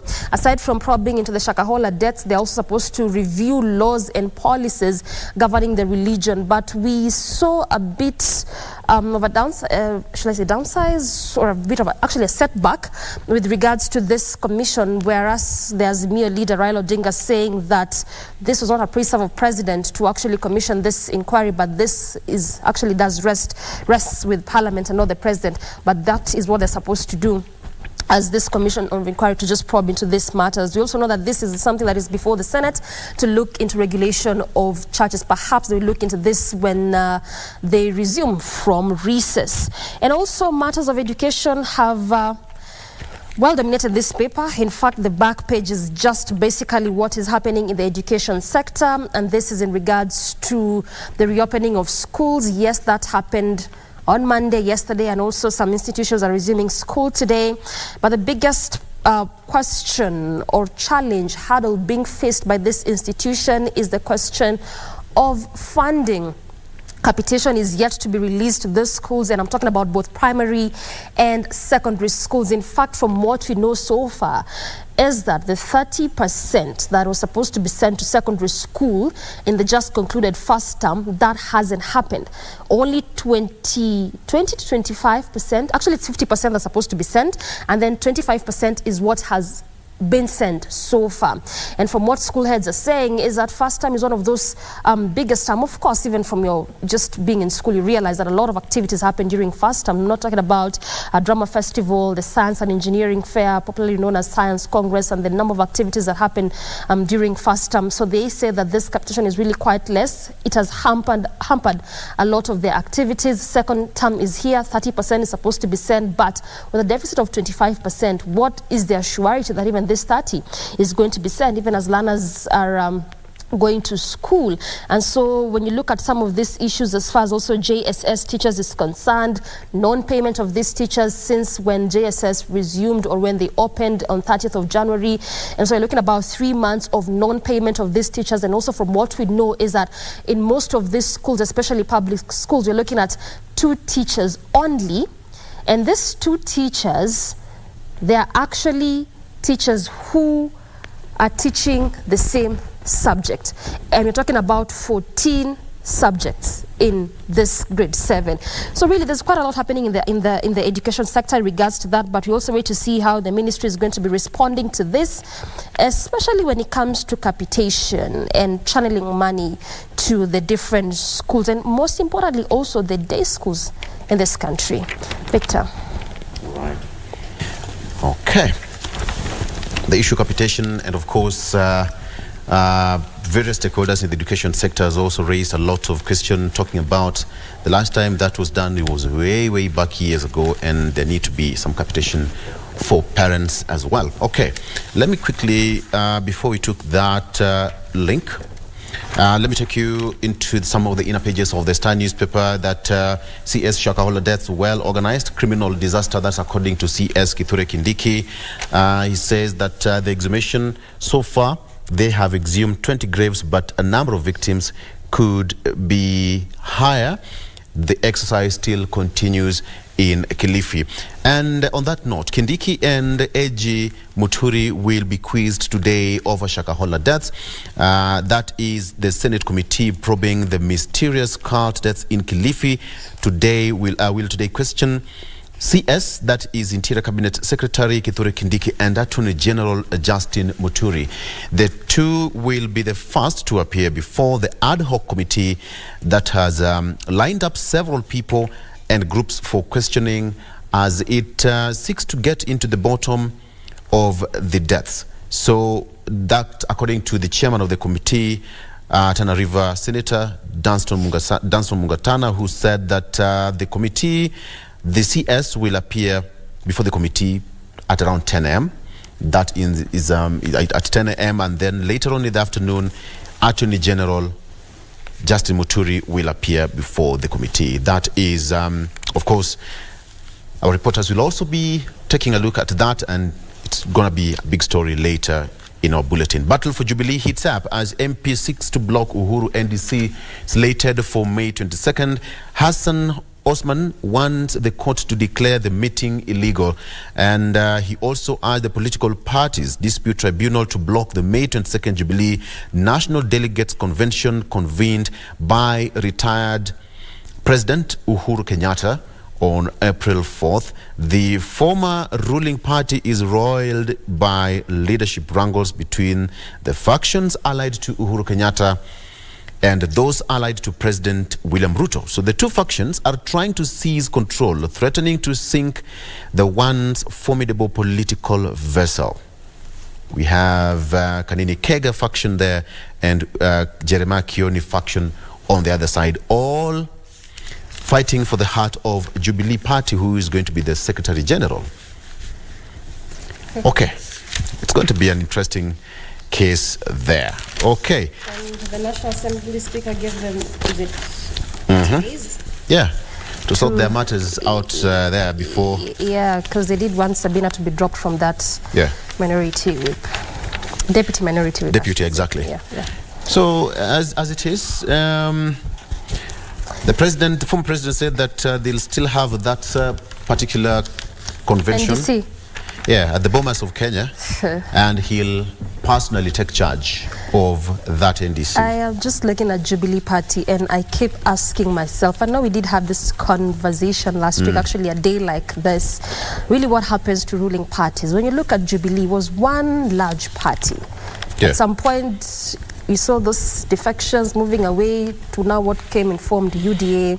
Now we are seeing two sides of Jubilee. Jubilee of Kanini, led by Kanini, I should say, as the Secretary General, and the embattled Secretary General, who is Jeremiah Kioni. We are also seeing a faction led by the former president as the chair, one by Sabina. So what is really ailing ruling parties in this country that they just cannot stand the test of time after You know what really happens is Jubilee, we all know, it was an amalgamation of different parties. Yeah. And when you want to have strength in parliament, you must bring all those parties together. Jubilee, there must be some silent war that perhaps we may not be so privy to. But come 2027, Jubilee will have a bargaining power. Who is going to be the next Jubilee head, number one? We all know what happened with the former president, Uhuru Kenyatta, and now the then deputy, and now President William Ruto. In his book, he said, the book done by Dendwale, where his problem started with Uhuru Kenyatta. We all know it started way back years ago. But then now, Uhuru Kenyatta is a former president. He is the Jubilee head. Perhaps, according to me, is completely wrestled him out of politics. Because when you still have one of the biggest political parties in the country, then you still have a bargaining power. Yeah. 2027 is fast approaching. Jubilee, as it is still a political party, registered, all right? And it gets political parties' funds. Now, when it comes to 2027, Jubilee will form a coalition with other like-minded parties. And you know what will happen? Will it even stand till 2027? Of course, it is the third largest political party, definitely. But that is my assessment. Exactly. That when it comes to 2027, and former President Uhuru Kenyatta left alive and active in politics, remember what Atwoli said? Atasumbuana. Because he's still young. Exactly. I don't know whether that is the exact word to use. Maybe we need to now review that retirement, act, because when you look at former presidents, they really retired at their latter years, their sunset years. So even for you to expect them to be active in politics, I mean, you really couldn't expect that. So Uhuru Kenyatta, the former president, is actually the first one to retire at such an active age, full of life as is. You saw the rows that was in Kileleshwa just about a week and a half ago that actually saw again the two, you even don't know how to call the Secretary General. So one should be in battle, the other one should be, it just, I don't know how should, because they're all Secretary Generals as is, but which one now? Look at it this way. Look at it this way. Of the party. 2027 is fast approaching for the politicians. It's about 4 years and some few months. For the politicians, it's just like a matter of months. Yes.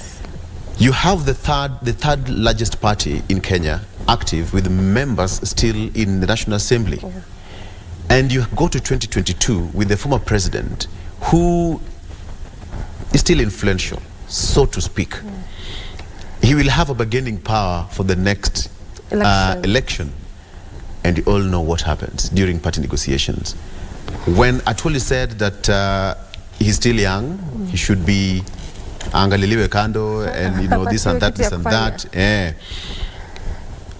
If President Uhuru Kenyatta is not, the Jubilee Party is not wrestled away from him, then we'll know what will happen.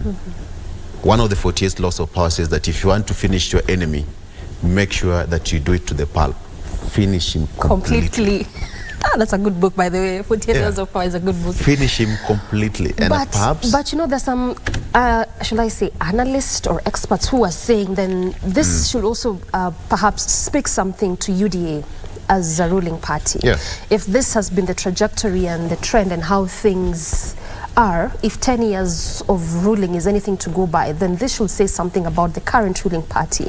And we've given numerous examples, Victor, from ZANU-PF to CCM, to this one in South Africa, the name eludes me. ANC. Yes, and how they have stood the test of time. Like an individual leaves, the one who was the chair of the party, but the party does not crumble.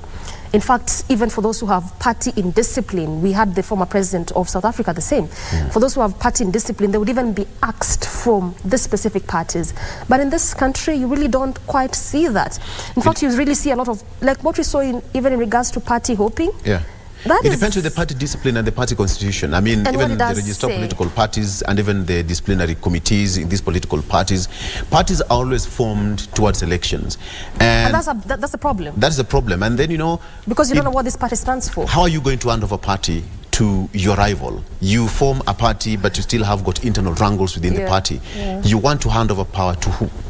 That is the problem. And then Jubilee being the third largest party in Kenya, we all know the stakes. The political parties fund, we have got members of parliament, we still have members of the county assemblies, some of them are senators and even governors. They contribute to that party. So what will happen come 2027? When you have the likes of Kanini Kega and Sabina Chege taking control of the party, we all know they have moved to Kenya Kwanza. So it's no longer Jubilee as is. Exactly. I mean, it's going to be messy. That's what you're saying, even UDA, Remember, the fight for the heart of Mount Kenya kingpinship is also taking that center stage. Yes, and taking shape. Is. With former President Uhuru Kenyatta still vocal. We have Deputy President Rigathi Gachagua also. Trying to put his voice. Yes, so we have got two big boys from the same region. Hey, you're the former, I'm now the boss around here. I'm your Deputy President, but we must have a voice for the region. We all know that the fight for kingpinship is never appointed. It comes naturally. Yeah. It's the people who will say, I see Doreen, even in a family. It comes automatically. They say, you know what, from the look of things, Nihuyu. Even David, we all know what happened to David in the Bible. But I mean, it does speak a lot about party discipline and really aligning yourself towards an individual as opposed to what the party stands for. But we even really know about what really party stands for, because aside from politicians, we have Kenyans who are members of political parties. Do they even know the kind of parties that they are allied to? What does this party stand for? So perhaps individual X, who's the chairperson, the secretary general, the vice chair, they exit the party. Would you also really exit that party because, well, the person has either died or left the party, or they've just hopped to another party? So then do you still stay there? Do you even understand what this party stands for? Do you remember Men in Black, the Kasarani event? When there were supposed to be some elections to get the officials of ODM party. I'm made to understand that there are some officials in the Kenya Kwanza government, some of them who are cabinet secretaries in the Kenya Kwanza government, but are still officials of ODM. Which goes against, because if you go to the political party, register political parties. It goes against that act. Yes, you will see their names still as person X, official. Y, party official registered. No election has been done. I mean, so then it beats the purpose of asking someone to relinquish their benefits because they are still active in politics if you are a cabinet secretary and you're still a party official. It's a struggle. And even some of the officials of ODM have actually imposed themselves there as officials that then take in charge of that particular party. Names withheld. Yeah, of course, really, you can't say the names. We become analysts. Okay. Let me take you through the front page of the People Daily. More graves found in cult death probe. Commission of Inquiry is sworn in to investigate massacre despite Raila case. And of course, Professor Mutava Musimi leads team on how to regulate churches, and clerics are also protesting that move. Demos in Kisumu after police shoot student dead. Grace to the family. And you have got 14 days. Medics warn as they plan strike. KMPDU Secretary General, that is Davji Atela, said yesterday that they've given the government 14 days to meet a raft of demands, or they will paralyze health services across the counties. TVET's learners to get full government sponsorship. Good news there. 42,000 students in the institutions placed by KUCCPS assured of funding by the state.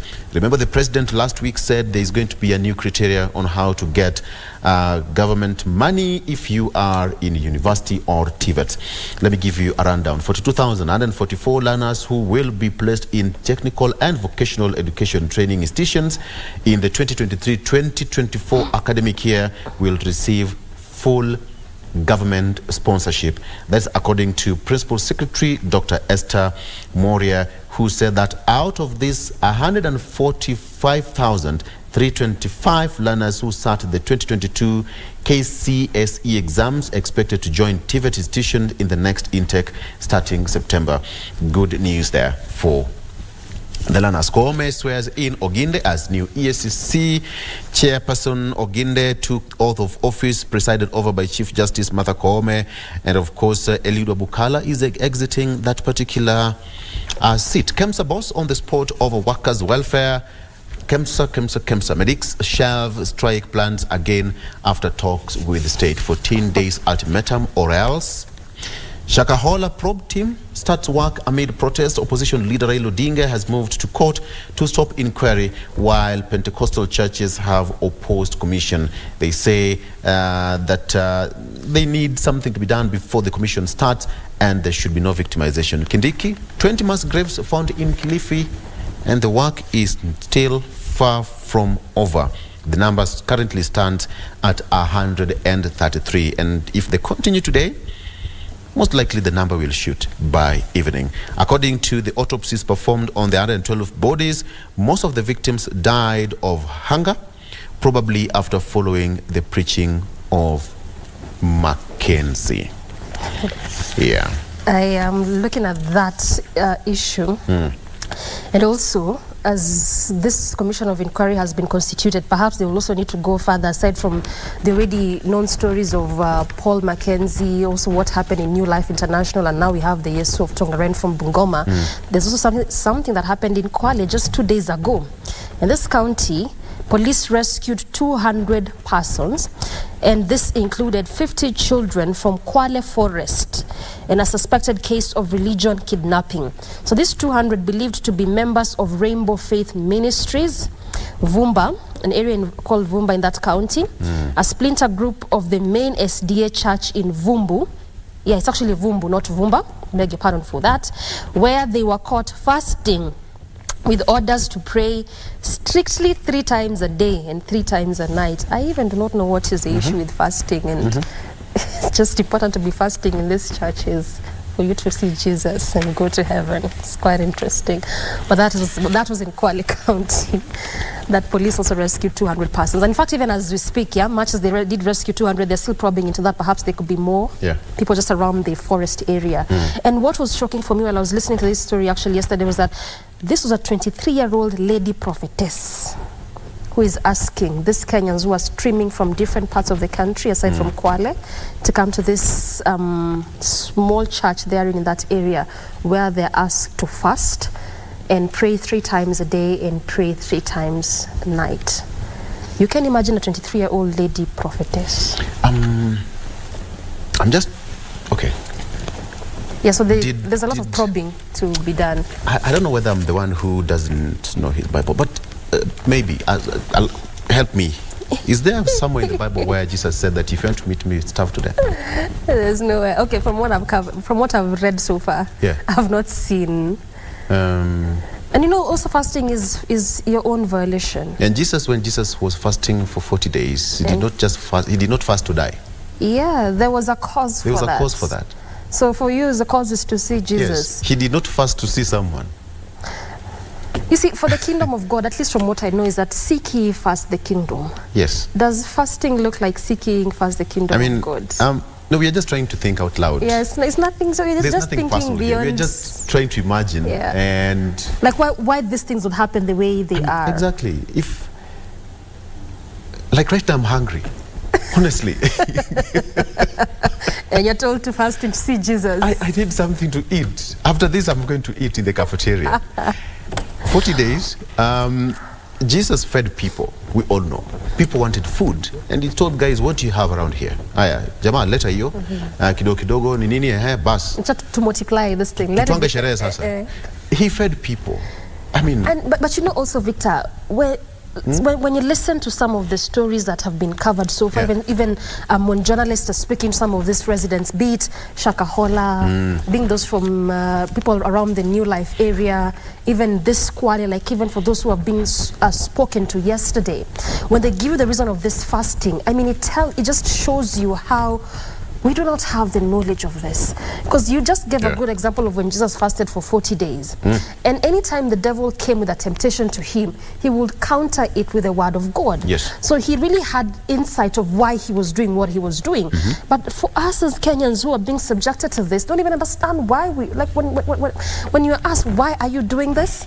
It is because mtumishi wa Mungu alisema. Why do you fast? Yes. Because even Muslims fast during the holy month of Ramadan, but they break it. They break it at some point. They eat, they get the energy, and they continue the fasting. And during that process, there is something they do during that period. But then now... But you realize also from all these stories, you've not unearthed what exactly these people are doing in this period of fasting. If they're fasting the entire 24 hours, or if it is 12 hours, whatever number of hours they were fasting, you really cannot quite pinpoint what exactly they were doing. Because even Jesus was praying whilst... That would be a nice story. What was happening inside the forest? What were they doing? We need now to go there and be doing some of these stories. Yeah, we need to.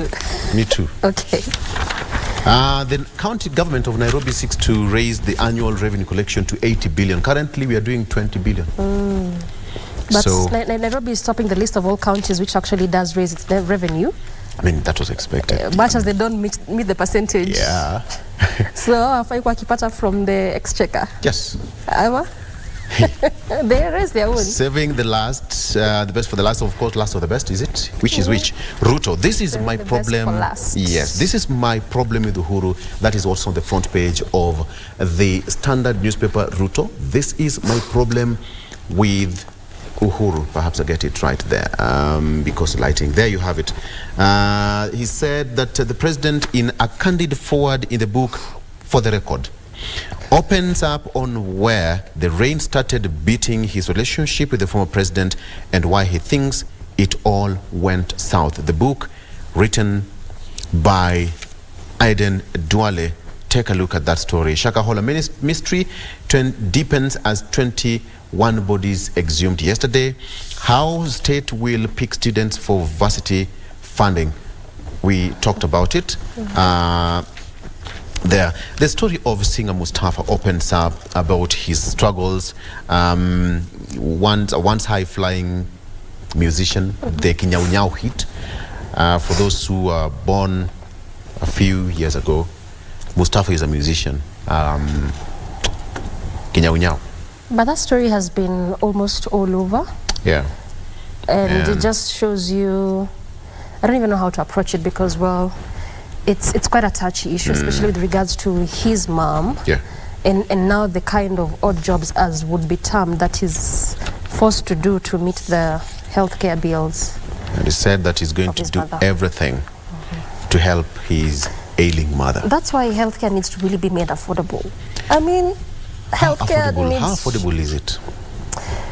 Also, that's a big good question, because when you say affordable, how affordable is affordable? If you go for a private insurance, annually you'll pay, I mean, this is something that you need to do. You'll pay more than you'll do for NHIF, but then does the NHIF really give you? Take a look at that. If you can get a book by Eden Duale, Ruto spills the beans on fallout with Uhuru on CS Duale's book. You can take a look at that. It's on page 4 of the Standard. Kindiki dismisses police report on Shakahola body organs trade, etc., etc., etc. And I think that is the right time for us to stop it. Etc., etc. Yeah. And finally, Jubilee wrangle Stephen as Kega stops party NDC. We've talked about it. Yeah. So I think no much. It's a good place to end it. Exactly. Today is a Milan derby. AC Milan, Inter Milan. Manchester City drew last evening with Real Madrid 1-1, but there's going to be another round of semi-finals. Today is going to be the first one, 10 p.m. at San Siro. AC Milan and Inter Milan. It's going to be a nice one. Ibrahimovic meets Lukaku. Tukutane viwanjani. Let's take a break, Doreen. Okay. We are not fasting. I'm going to get something at the cafeteria, but I can't fast. Good morning. Should have been a comedian, you.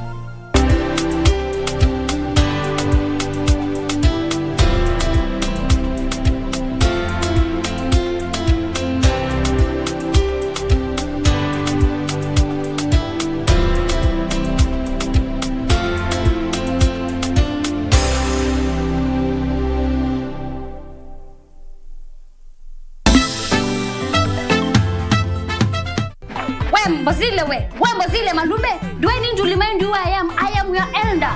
I mean your Linda. Talk to me like that one more time and utajua mgunguni ni nini. How can you wear like a scarecrow like this, missing colors like this, my friend? Barakanash, yes. You should just tell us about your long night. No problem. Now,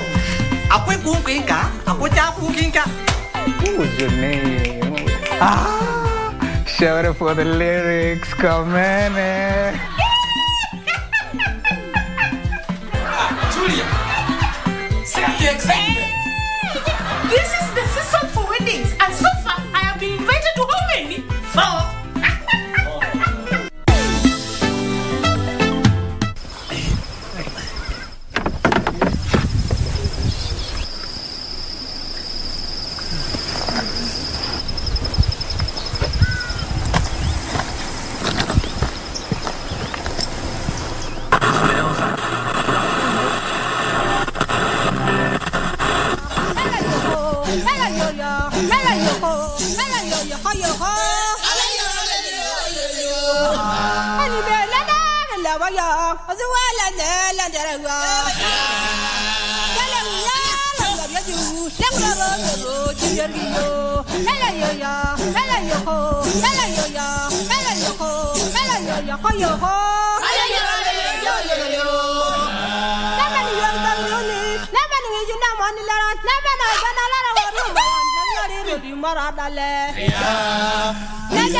Now, with the recent data released by NDMA, this is just actually the beginning of this month of April, it did indicate that we still have 23 counties still reeling with ravaging effects of drought, looking at 8 in the alarm phase, 11 in the alert, 2 in the emergency drought phase, and 2 in the normal drought phase.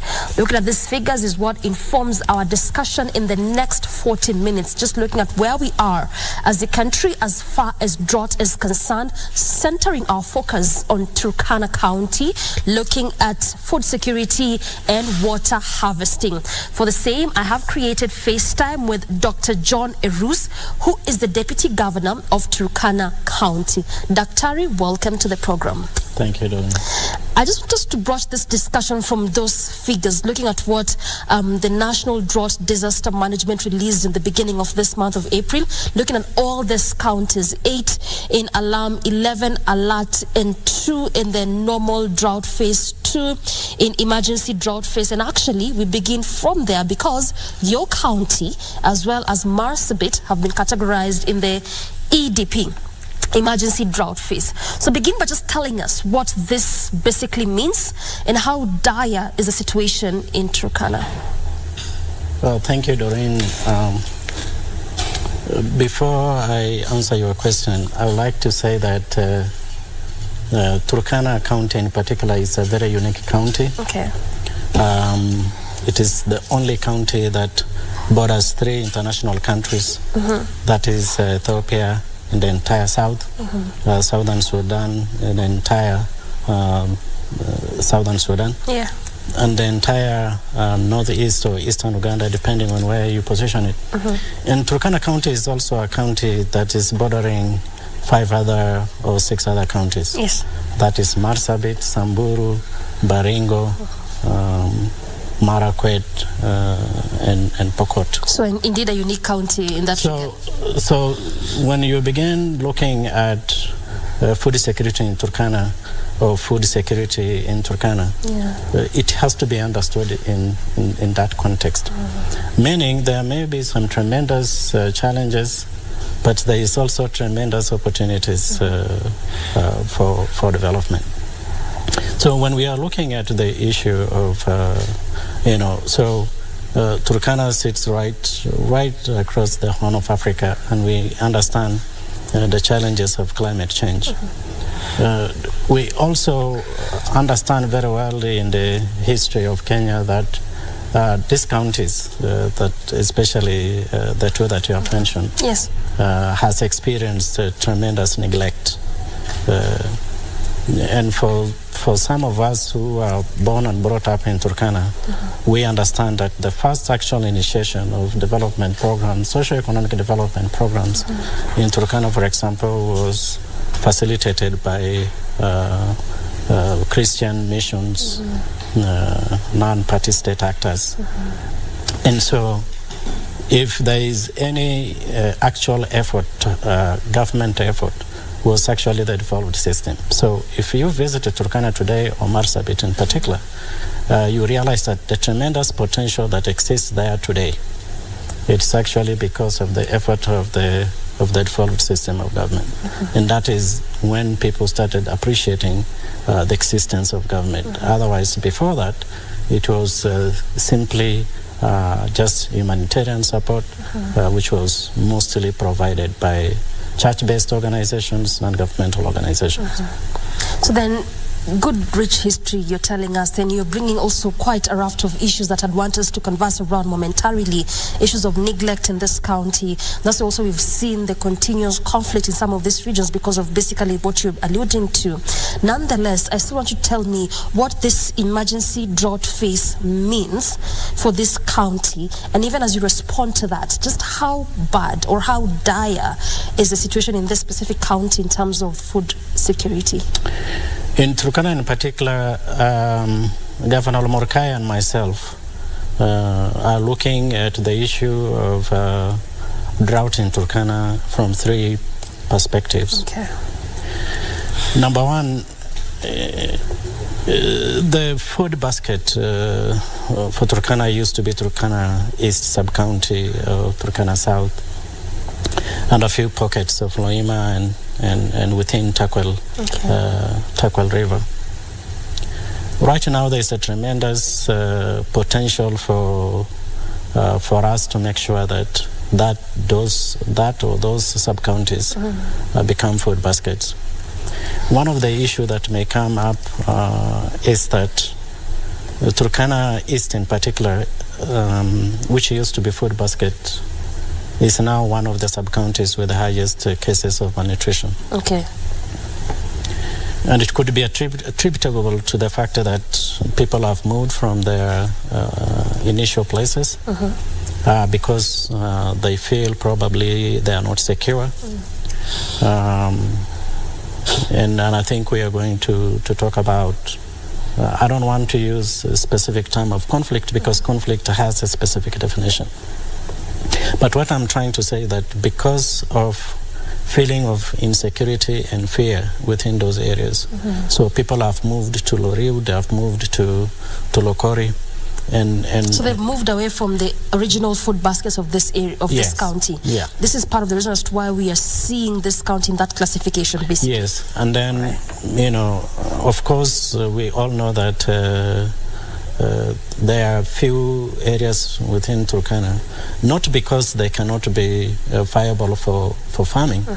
There are many areas in Turkana that has not been, water in some of those areas have not been tested, its viability for farming. We also know that most Turkanas are pastoralists.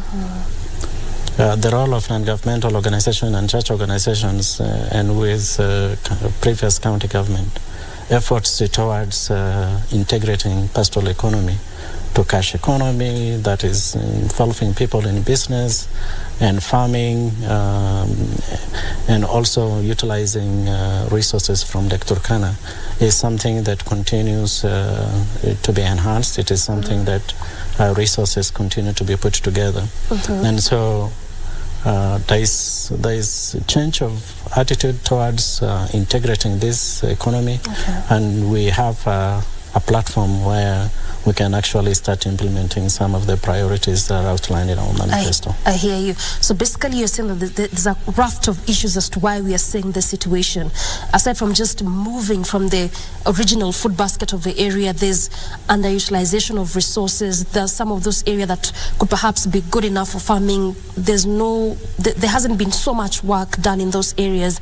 And perhaps you can just tell us why is that? And the reason why I ask this, Bonadij, is because we look at this ASAL counters, and we have said over time they're good enough counters for farming. One of the biggest issues that ASAL face is just the issue of water and water scarcity. So when you say that some areas have not been properly utilized as far as farming is concerned, what has hampered this over time?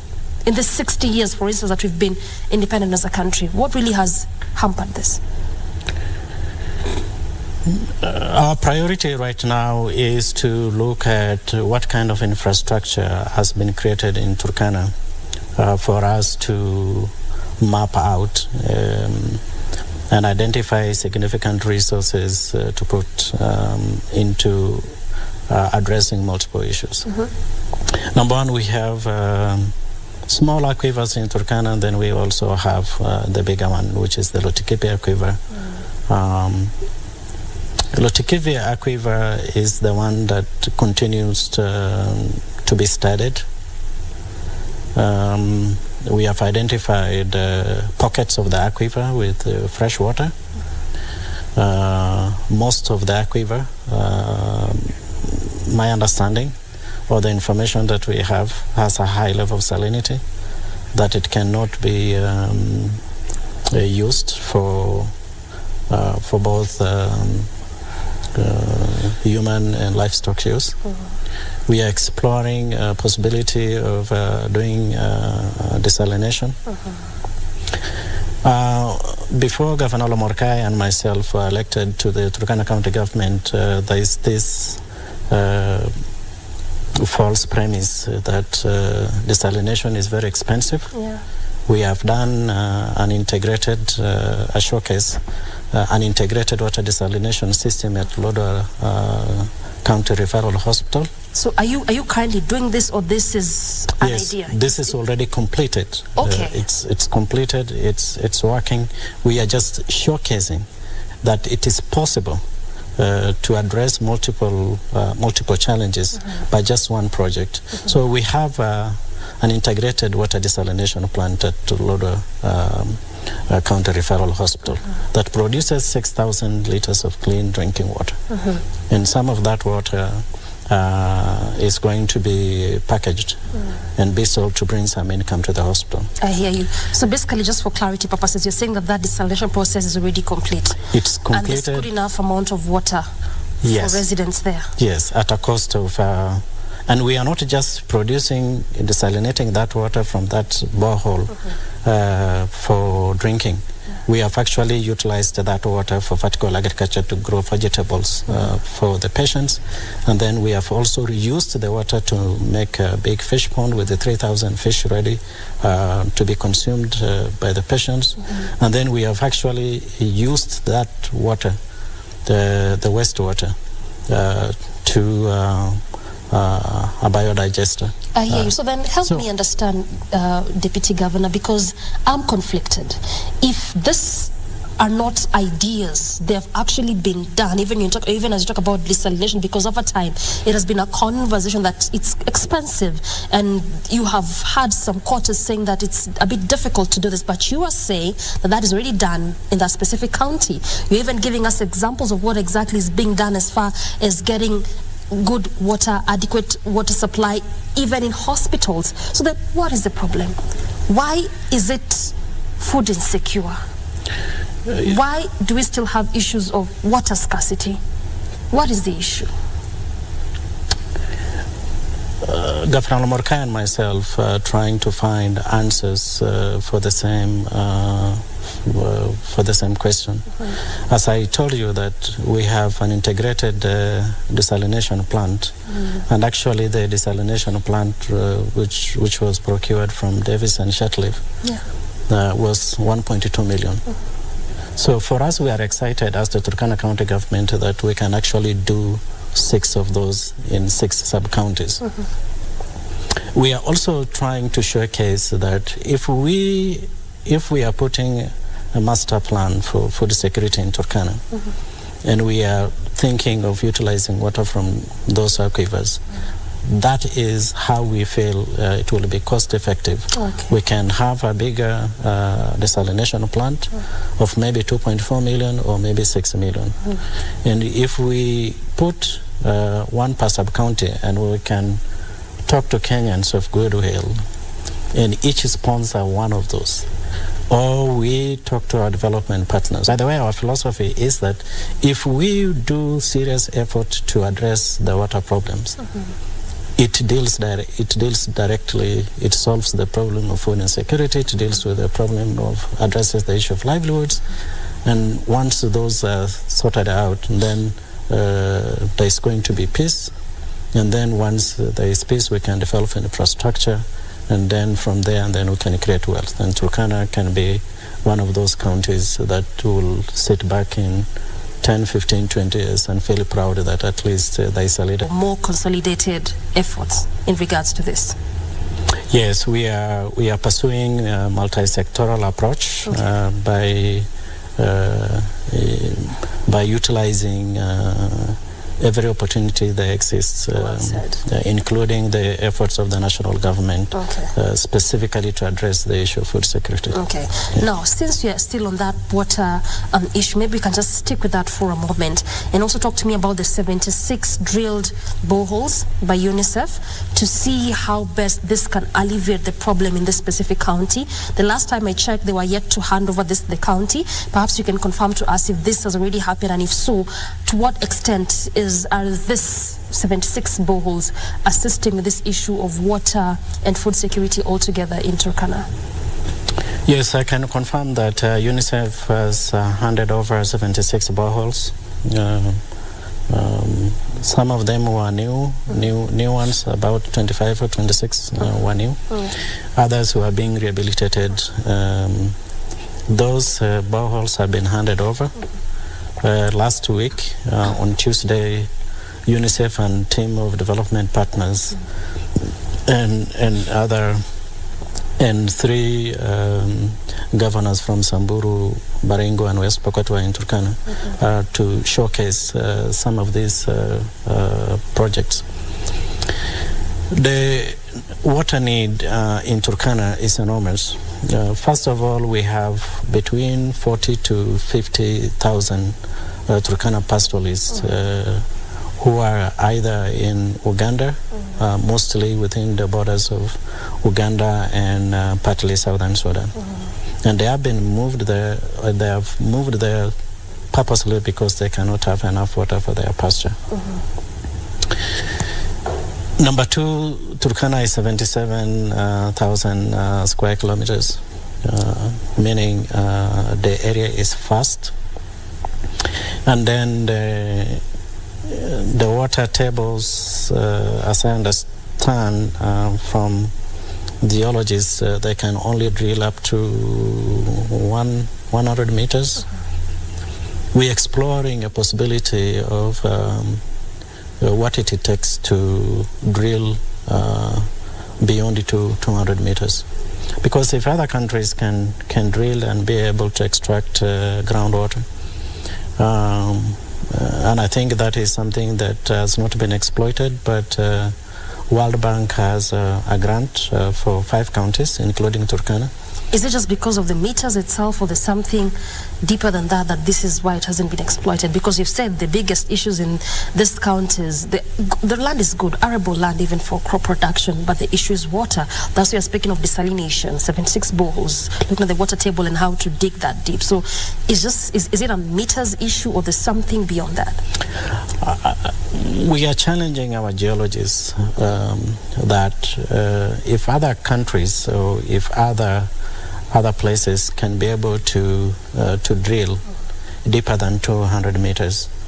The question that haven't been answered is it because of the equipment? Is it because of the training? Is it because that is where we as a country are capped our drilling? Governor Morkai and myself believe that we need to drill deeper, and I think when the president came to Turkana to talk about national drought response, he talked about a possibility of drilling deeper than 200 meters, and I really support him, because unless we go deeper, we may not be able to understand. So right now we have a grant from World Bank for groundwater survey that is currently going on. We are yet to find out, to see what they will find out. Number two, we already have existing aquifers. The Napu aquifer in Lodwar sits on a very fragile ecosystem. So meaning that when we are developing that aquifer for farming within Lodwar, that we also have to protect it because of its fragility we also want to make sure that it is not going to be contaminated. And so doing kind of an integrated desalination becomes viable for us. So we want to look at if there are institutions, there are like 4 or 5 or 6, that we can do an integrated desalination plant like the one we did at Lodwar County Referral Hospital. By the way, there are 3, 2 in Kakuma and then one in Lodwar. At the referral hospital? 1 at the referral hospital and 2 within one within the host community and the refugees, and one the one which is also benefiting the community is the one that is going to run will be available at Beshara Huduma Center that will be launching May 3rd. Okay.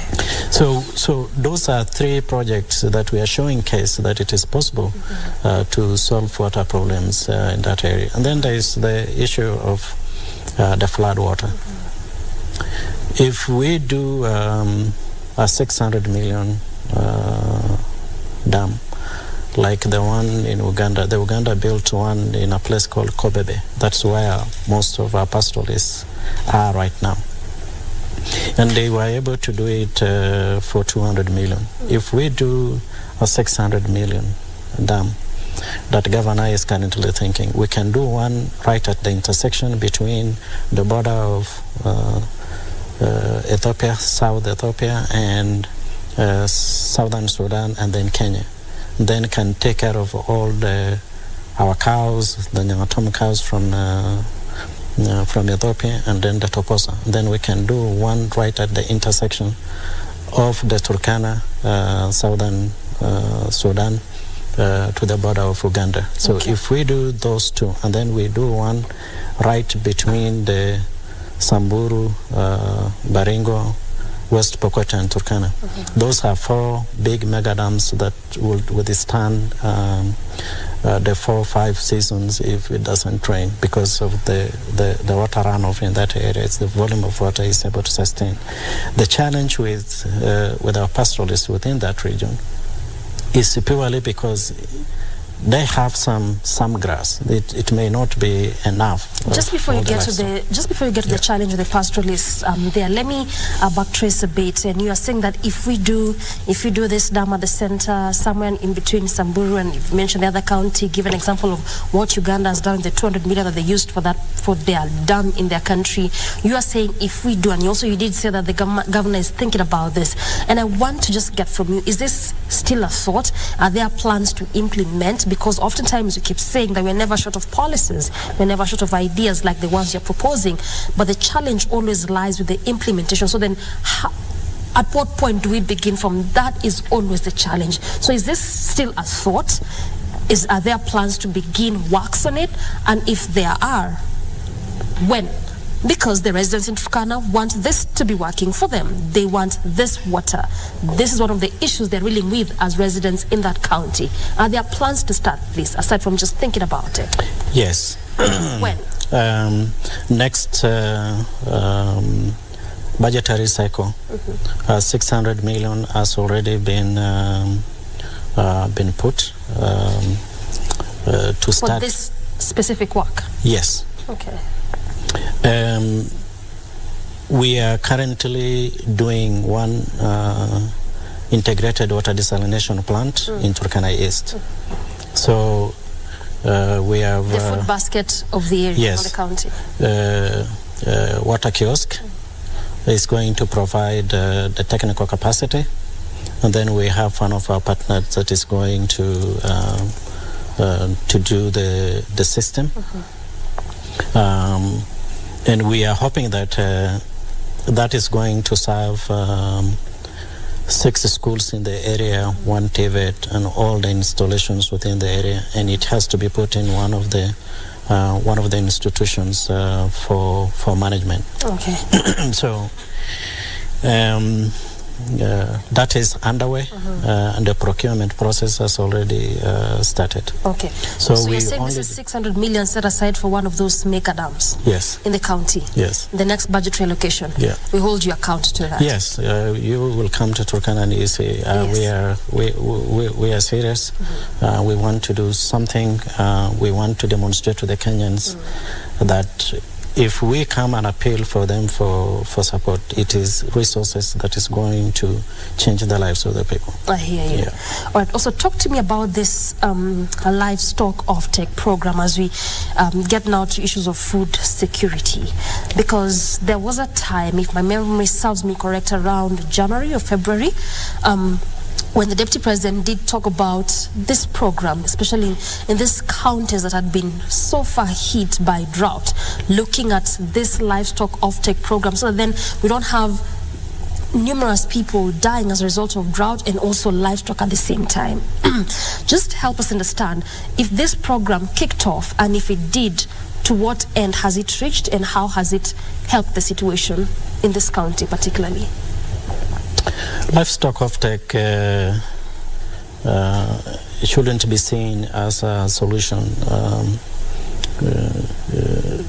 It is one of the mitigating measures. It is one way of building resilience around how do you protect livestock. Yes, livestock offtake, as you know, did start. So it kicked off? Yes, it kicked off.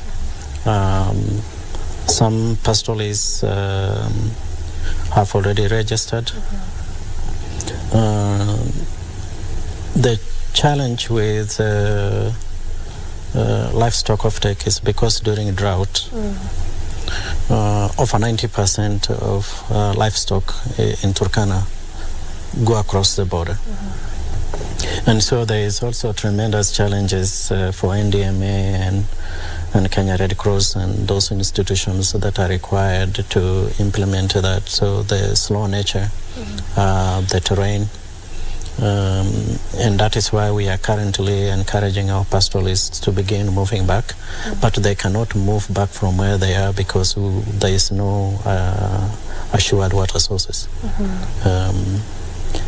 Governor and I are mobilizing resources. I had a meeting with development partners 10 days ago, and they were trying to tell me what is the cost, how many do you need. So we need 25, and one is costing about 65,000 euros. So and the reason why we are doing this, it's because you heard in the news recently that Ugandan defense forces rounded up Turkana kraals and arrested about 32 herders and court-martialed them in Uganda, and each one of them is jailed for 20 years. It is one of the reasons why we feel this is urgent. We have to bring pastoralists back. We don't want them to be harassed and arrested in another country or a friendlier country, an East African community country where integration and assurance of protection for all those citizens need to be upheld. And so this is urgent. We have about 45 to 50,000 pastoralists who need water. We are happy that it rained recently, so pasture is there. We need to do 1 or 2 or 3 of those so that we can start moving them slowly by slowly so that they can come back to Kenya. Okay. And I really want us to take a quick break. We come back and we look at the children now. We're looking at slightly above 200,000 children in this counties suffering from malnutrition. Is there a specific program in this specific county as far as this was concerned? And to what end is it affecting learning in this institution? Also, what long-term solutions can we get? Because according to NDMA, we're looking at about 4.8 million Kenyans, again, in these areas who are dealing with issues of food insecurity. So we look at that as well as long-term solutions after this breather. Okay. So as you mull over that, we take that breather, we circle back with plenty of this discussion, so don't go anywhere.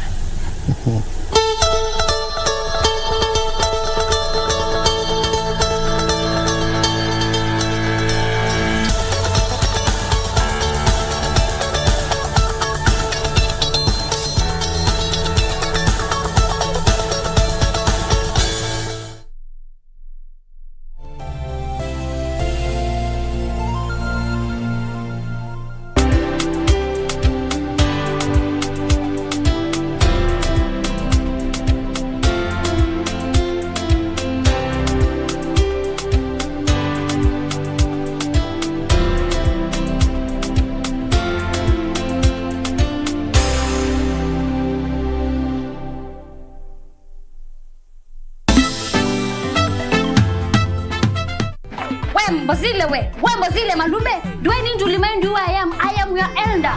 I mean your Linda. Talk to me like that one more time and utatua mgunguni nini. How can you wear like a scarecrow like this, missing colors like this, my friend? Barakanash, yes. You just tell us about your long night. No problem. Now, who's your name? Shout out for the lyrics, come on. Julia, say the excitement. This is the season for weddings, and so far I have been invited to how many? 4.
Exactly 5 minutes past the top of the hour. We definitely appreciate your valid company, and we continue your pace with our conversation looking at food security and water harvesting in ASAL areas, and we center our focus in Turkana County. I am still holding court with Dr. John Erus, who is the Deputy Governor, Turkana County. Now, DG, before we go to the issues of children, malnutrition, and the kind of special program you have for maybe this specific set, let us just look at delayed disbursement, because from what you told us earlier before the break, we're looking at quite a lot of projects, that you're thinking about, some that have already begun, even looking at the desalination in the different other areas that you want to do this, and and also the dams, as you did tell us.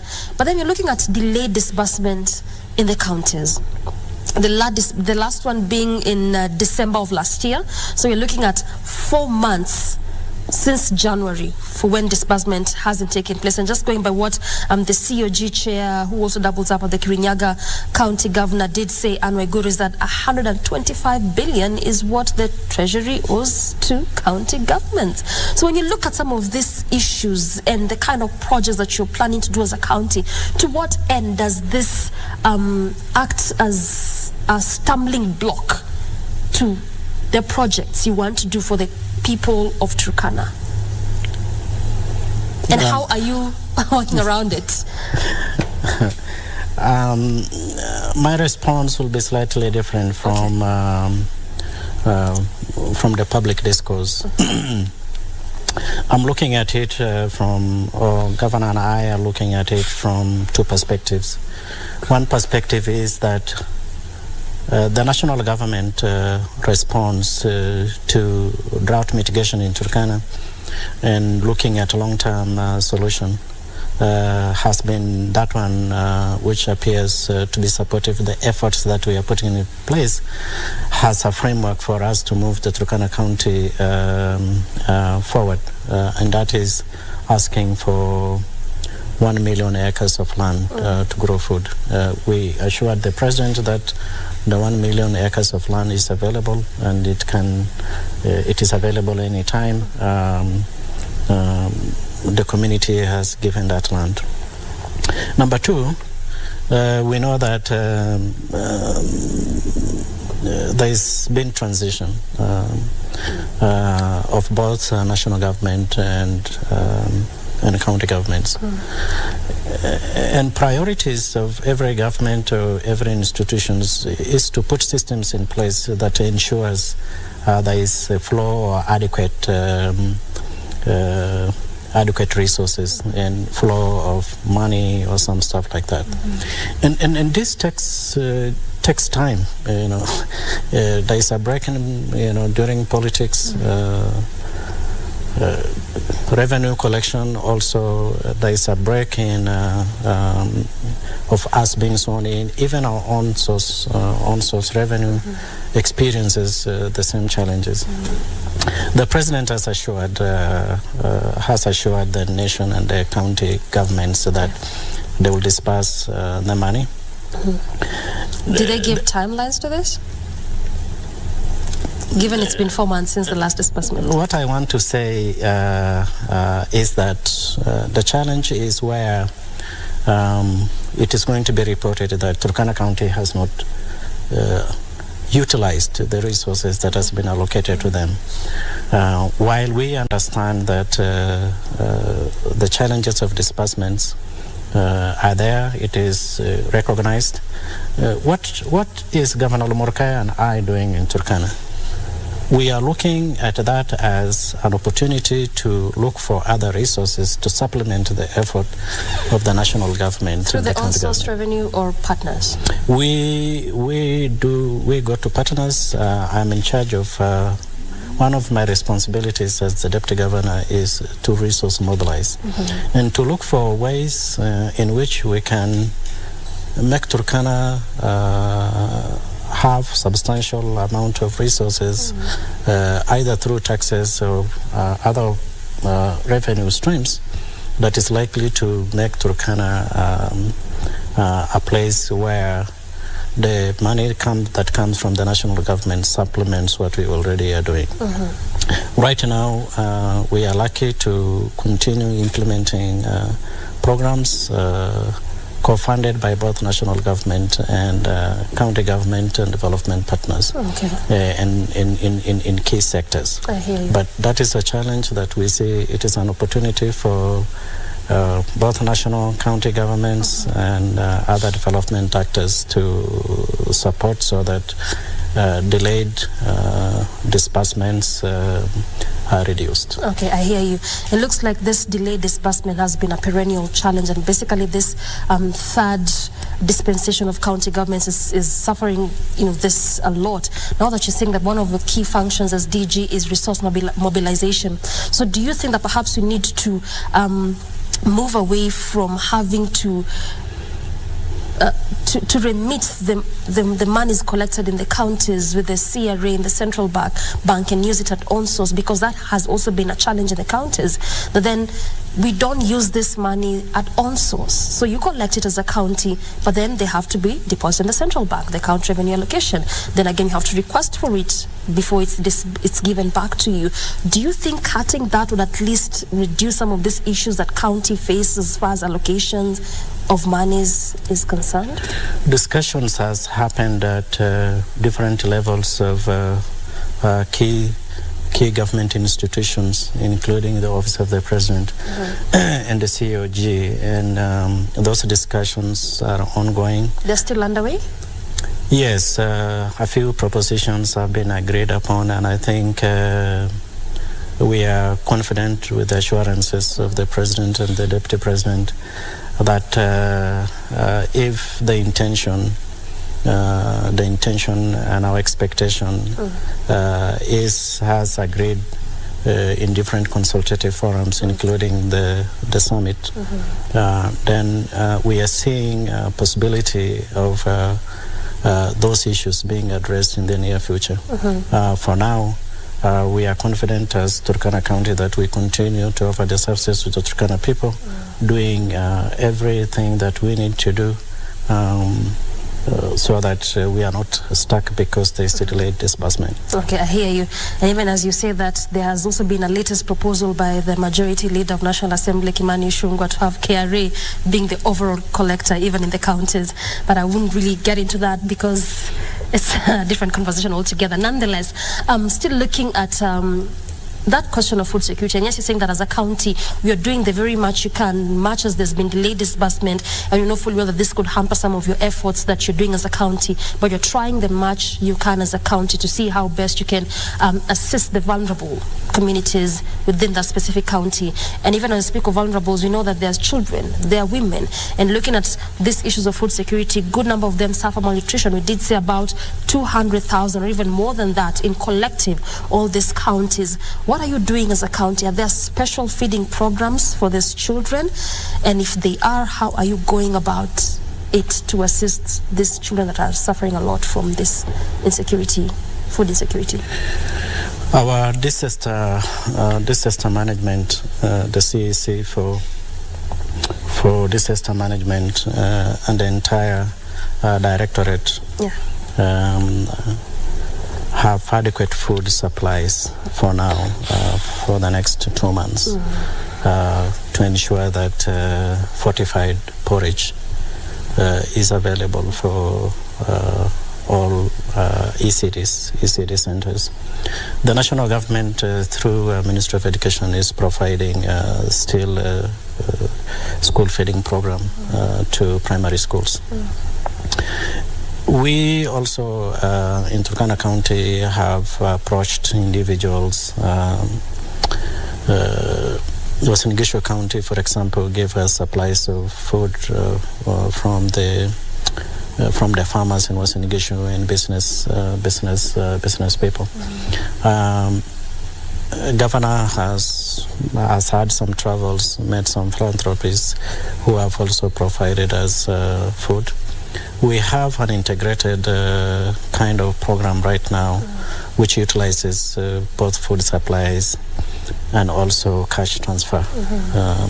World Food Program is providing some kind of support for that. USAID, Nawiri, Polish Humanitarian Action, and they are targeting different sub-counties. And so we have a mix of interventions that goes towards ensuring that schools are not disrupted. We are also encouraging primary schools, even though because of the challenges, the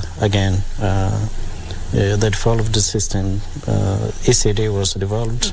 We are still struggling with the specific definition on whether it is a development program or whether it can be development, current expenditure, and all those kind of things. But those are issues that are being discussed at different stages. Also because there is really no specific adequate funding for ECD. So this is just, we have development partners. We are doing the integrated system where we are addressing the issue of malnutrition, specifically to hospitals within Turkana, and that's why we are moving towards ensuring that we have those integrated programs within the schools. So right now, JICA is also implementing what they call agriculture homework, agriculture for homework, which is a concept of kitchen garden, and it's doing so well right now as a way to address that.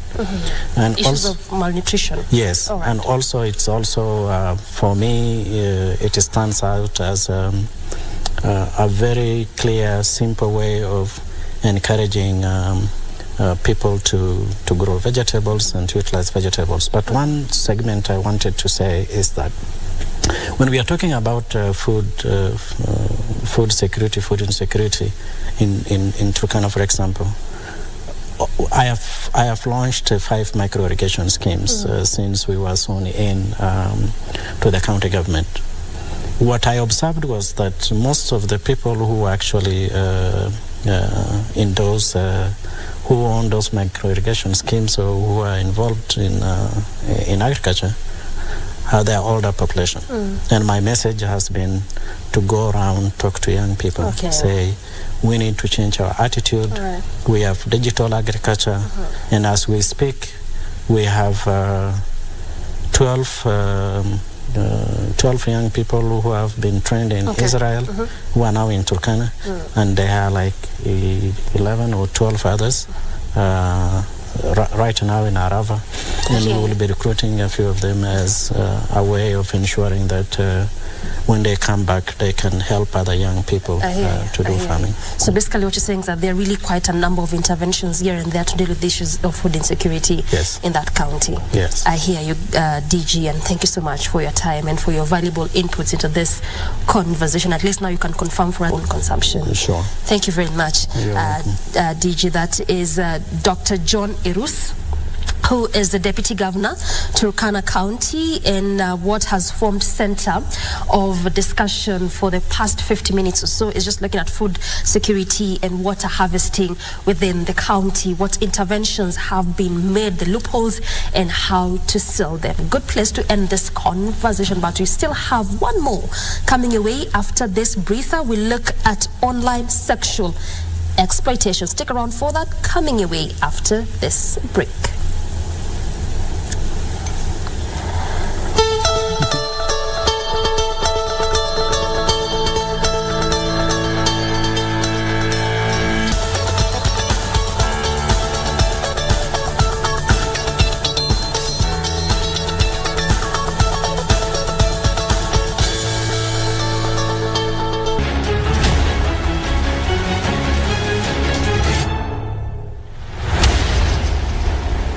Joseph Mwangi Mbugua had already been trained by the East African community to join the East African Airways in 1975, when in a twist of events, he joined the military instead. East African Airways or East African community had put an ad.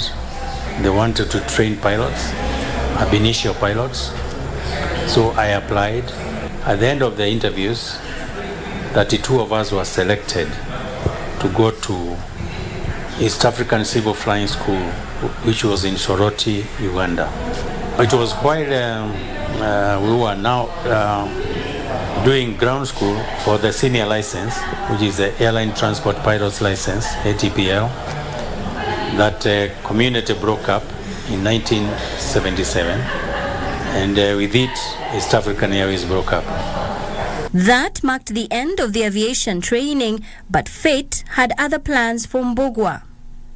Luckily, one of our instructors who came from Nairobi came to the school and told us that Kenya Air Force was holding interviews for pilots. So the Kenyans that were at East African Civil Flying School, we came to Nairobi and went for the interviews.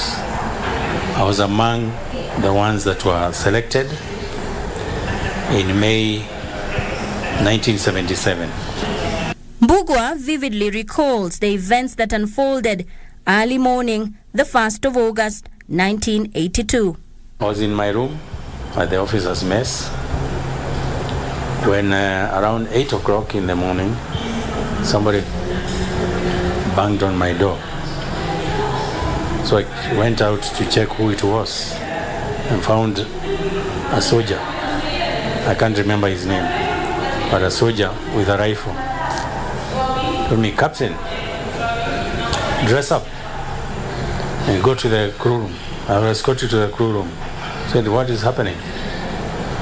"We have taken over the government." I went back to my room, tuned the radio. So when I heard, "Here is chaos." In the crew room, the soldiers with the rifles were around outside. They let us do our own thing, so we did our briefing. We talked what is going on, because none of us knew what was going on. Mbugua and his crew had instructions to bomb specific targets. Okay, of course they gave commands. They came and briefed us and told us, "We want you to go and bomb State House, bomb Voice of Kenya, bomb even Isri Air Base operations." They wanted us to bomb. They were targets. They gave us some targets. But after they left, of course they left us to do our own thing. He said, "We are not going to do any of that.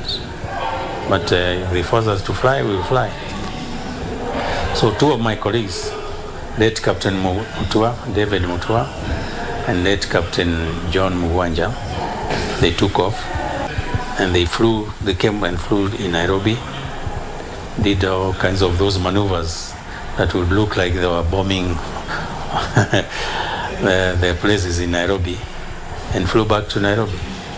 I flew back to Nanyuki. There was yet another one that did that. The second one, I think they had strapped rockets. They came to Nairobi. Of course, they didn't shoot any rockets in Nairobi. They went and dropped the rockets over Mount Kenya forest. Came back and landed. So my colleague and I, we didn't fly. Unfortunately, Mbugua was among scores of military personnel arrested and sent to prison. We looked out the outside of our crew room, and we saw soldiers crawling in the grass. The army had come. We were gathered together somewhere in the field. They checked us. We were not armed. We ended up in the cells. We stayed there for about a week. Then we were taken back to Nanyuki, and we went through interrogations, individually. Were taken to Naivasha Maximum Prison, others to Kamete Maximum Prison. That was in August. Later on in December, I was moved to Naivasha Maximum Security Prison. Mbugua was secluded from family and friends and seemed to have disappeared without a trace. Our families were kept incommunicado. They had no idea where we were. They had stories that we were dead. My family had looked for my wife because they knew she was pregnant, and they didn't know whether I was dead, or they thought I was dead anyway. At least they would be seeing one of their son's child. After 7.5 months, in March of 1983, Mbugua was released from custody. So on the 14th of March 1983, we were put in a military bus or military lorry from Naivasha, brought to Kahawa Barracks, where they threw all kinds of odd shoes there, told us whatever can fit you, take. And we were given fare. Where are you from? Gatondo. 10 shillings. 10 shillings. Go home. On the 1st of March 1985, Mbugua joined the Kenya Airways and was steadily promoted over the years, eventually becoming the captain of the prestigious Dreamliner that is known famously for flying 14 hours directly to New York. Beautiful aircraft, new technology, using composite materials, so making it lighter. and it's more economical for the airlines. Although Captain Joseph Mbogwa's military career seemed to have been cut short by the attempted coup of 1982, he has had a successful 35 years in the aviation industry. Reporting for KBC from Nairobi County, I'm Nisi Emmanuel.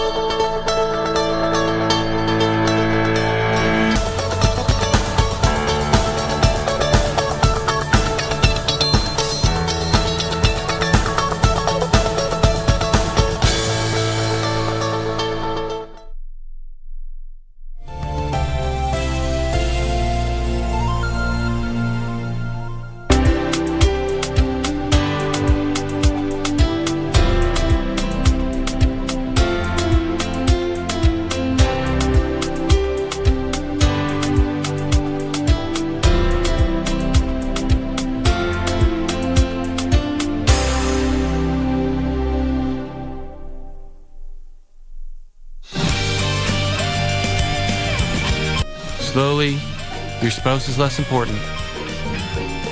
I feel so lonely. I want to cry. What a big surprise. My God. Jenny. Isn't this our one and only Jenny? If you have time to come, you're all welcome. Oh, you got the job completely on your own this time. So now, right now, let's celebrate your happy marriage in the future And Charlene's bright future at Pullman. Cheers! 我和你爱得起，爱不用去在意分歧，感情若有真谛，让彼此都做自己。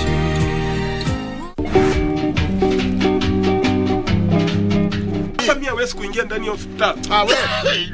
Ega, hawa watu wananionanga namna gani? Ni wewe umenifanya niwe nikiandikwa kama nguo. Natolewa asubuhi na naota jua halafu narudishwa. Siwezi fanyia wewe. Tunga hiyo pande nyingine uandike kabisa. Yes, analetea ujinga kwa nini? I inject that indopicins. Yes, indopicins, ndio? Epidural. I'm lying, I'm not a cleaner, ndio? Sasa wewe mwenyewe una conclude you are lying, okay? No, I'm just you have agreed that you are lying. So what? Allah. Not you. Sasa nini? Ni ngumu. Sasa mzee, si uongee lugha ya taifa ambayo unaielewa.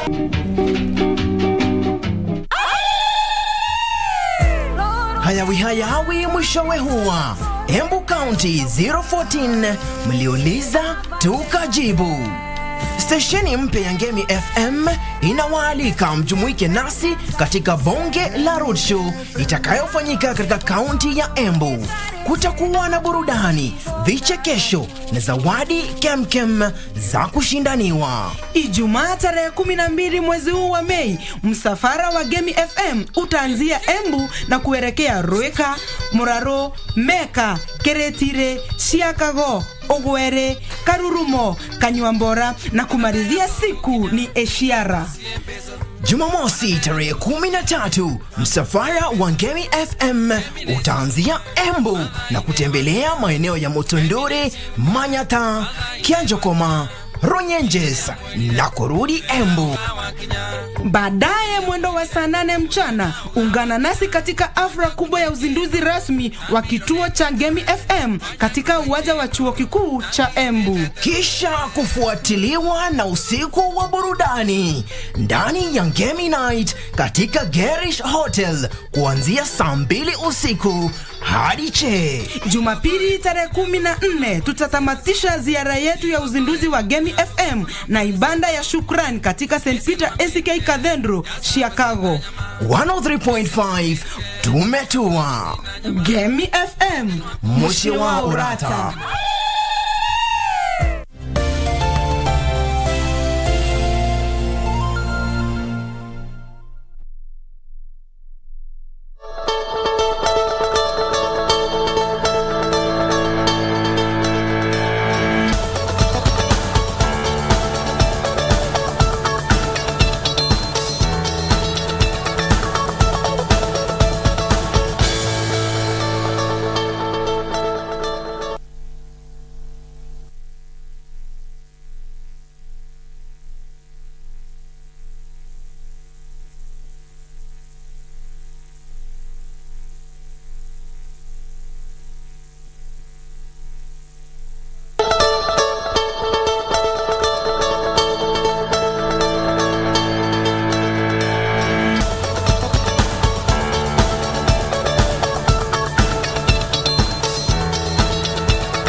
All right, welcome back. Kuna mtu alikanyaga waya somewhere.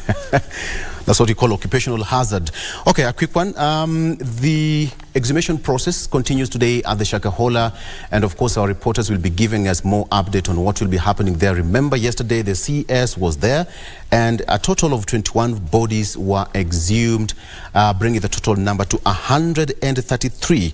That happening while the president has already also formed a commission of inquiry which was also sworn in yesterday to investigate the massacre, despite the Azimio leader Raila Odinga going to court to stop the entire process. As that is happening, we're also letting you know that the 14-member committee that is pitting the Azimio and the Kenya Kwanza to spearhead the task force that the bipartisan talks is going to kickstart today. Moving forward, they are going to look at a raft of issues. One, members, either they are going to go the parliamentary way or outside parliament, and they're also going to look at expanding membership of that and even the scope of the discussion, whether they are going to talk matters to do with the food security, opening of the server, which is also quite contentious here, brought about by the Azimio faction, as well as the issue of reconstitution of the IEBC that is going to be taken care of. But as they are, remember Raila Odinga said that he gave Kenya Kwanza a 48-hour ultimatum for them to start the discussion, or else they will explore, quote-unquote, other options to install that. All right, that's where we wrap it up. Thank you so much for being a part of the show. On behalf of the entire crew, my name is Victor Lo. Have a good morning. See you tomorrow. Bye-bye.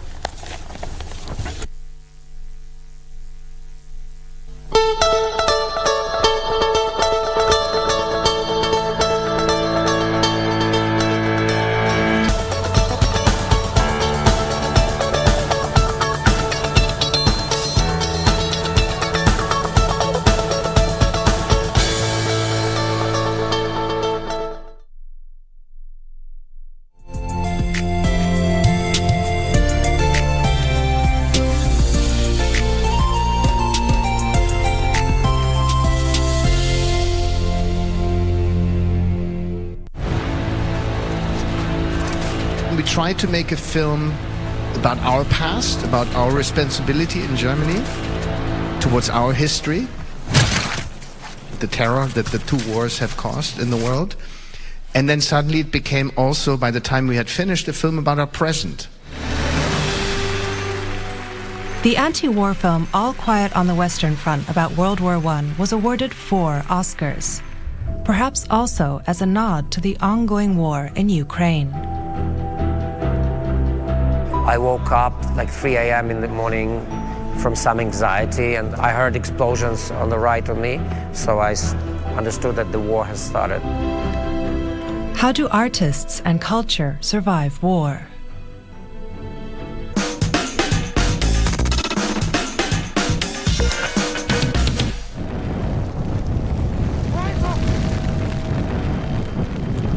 Best International Film, Best Original Score, Best Cinematography, and Best Production Design.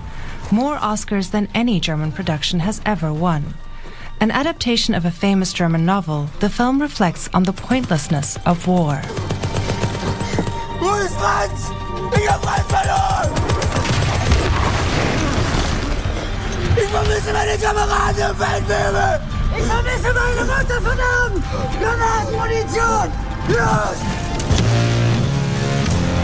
It's not a news story. In fact, the Netflix film from director Edward Berger is the third version of All Quiet on the Western Front, following 2 American takes, a 1979 TV movie from director Dilbert Mann and the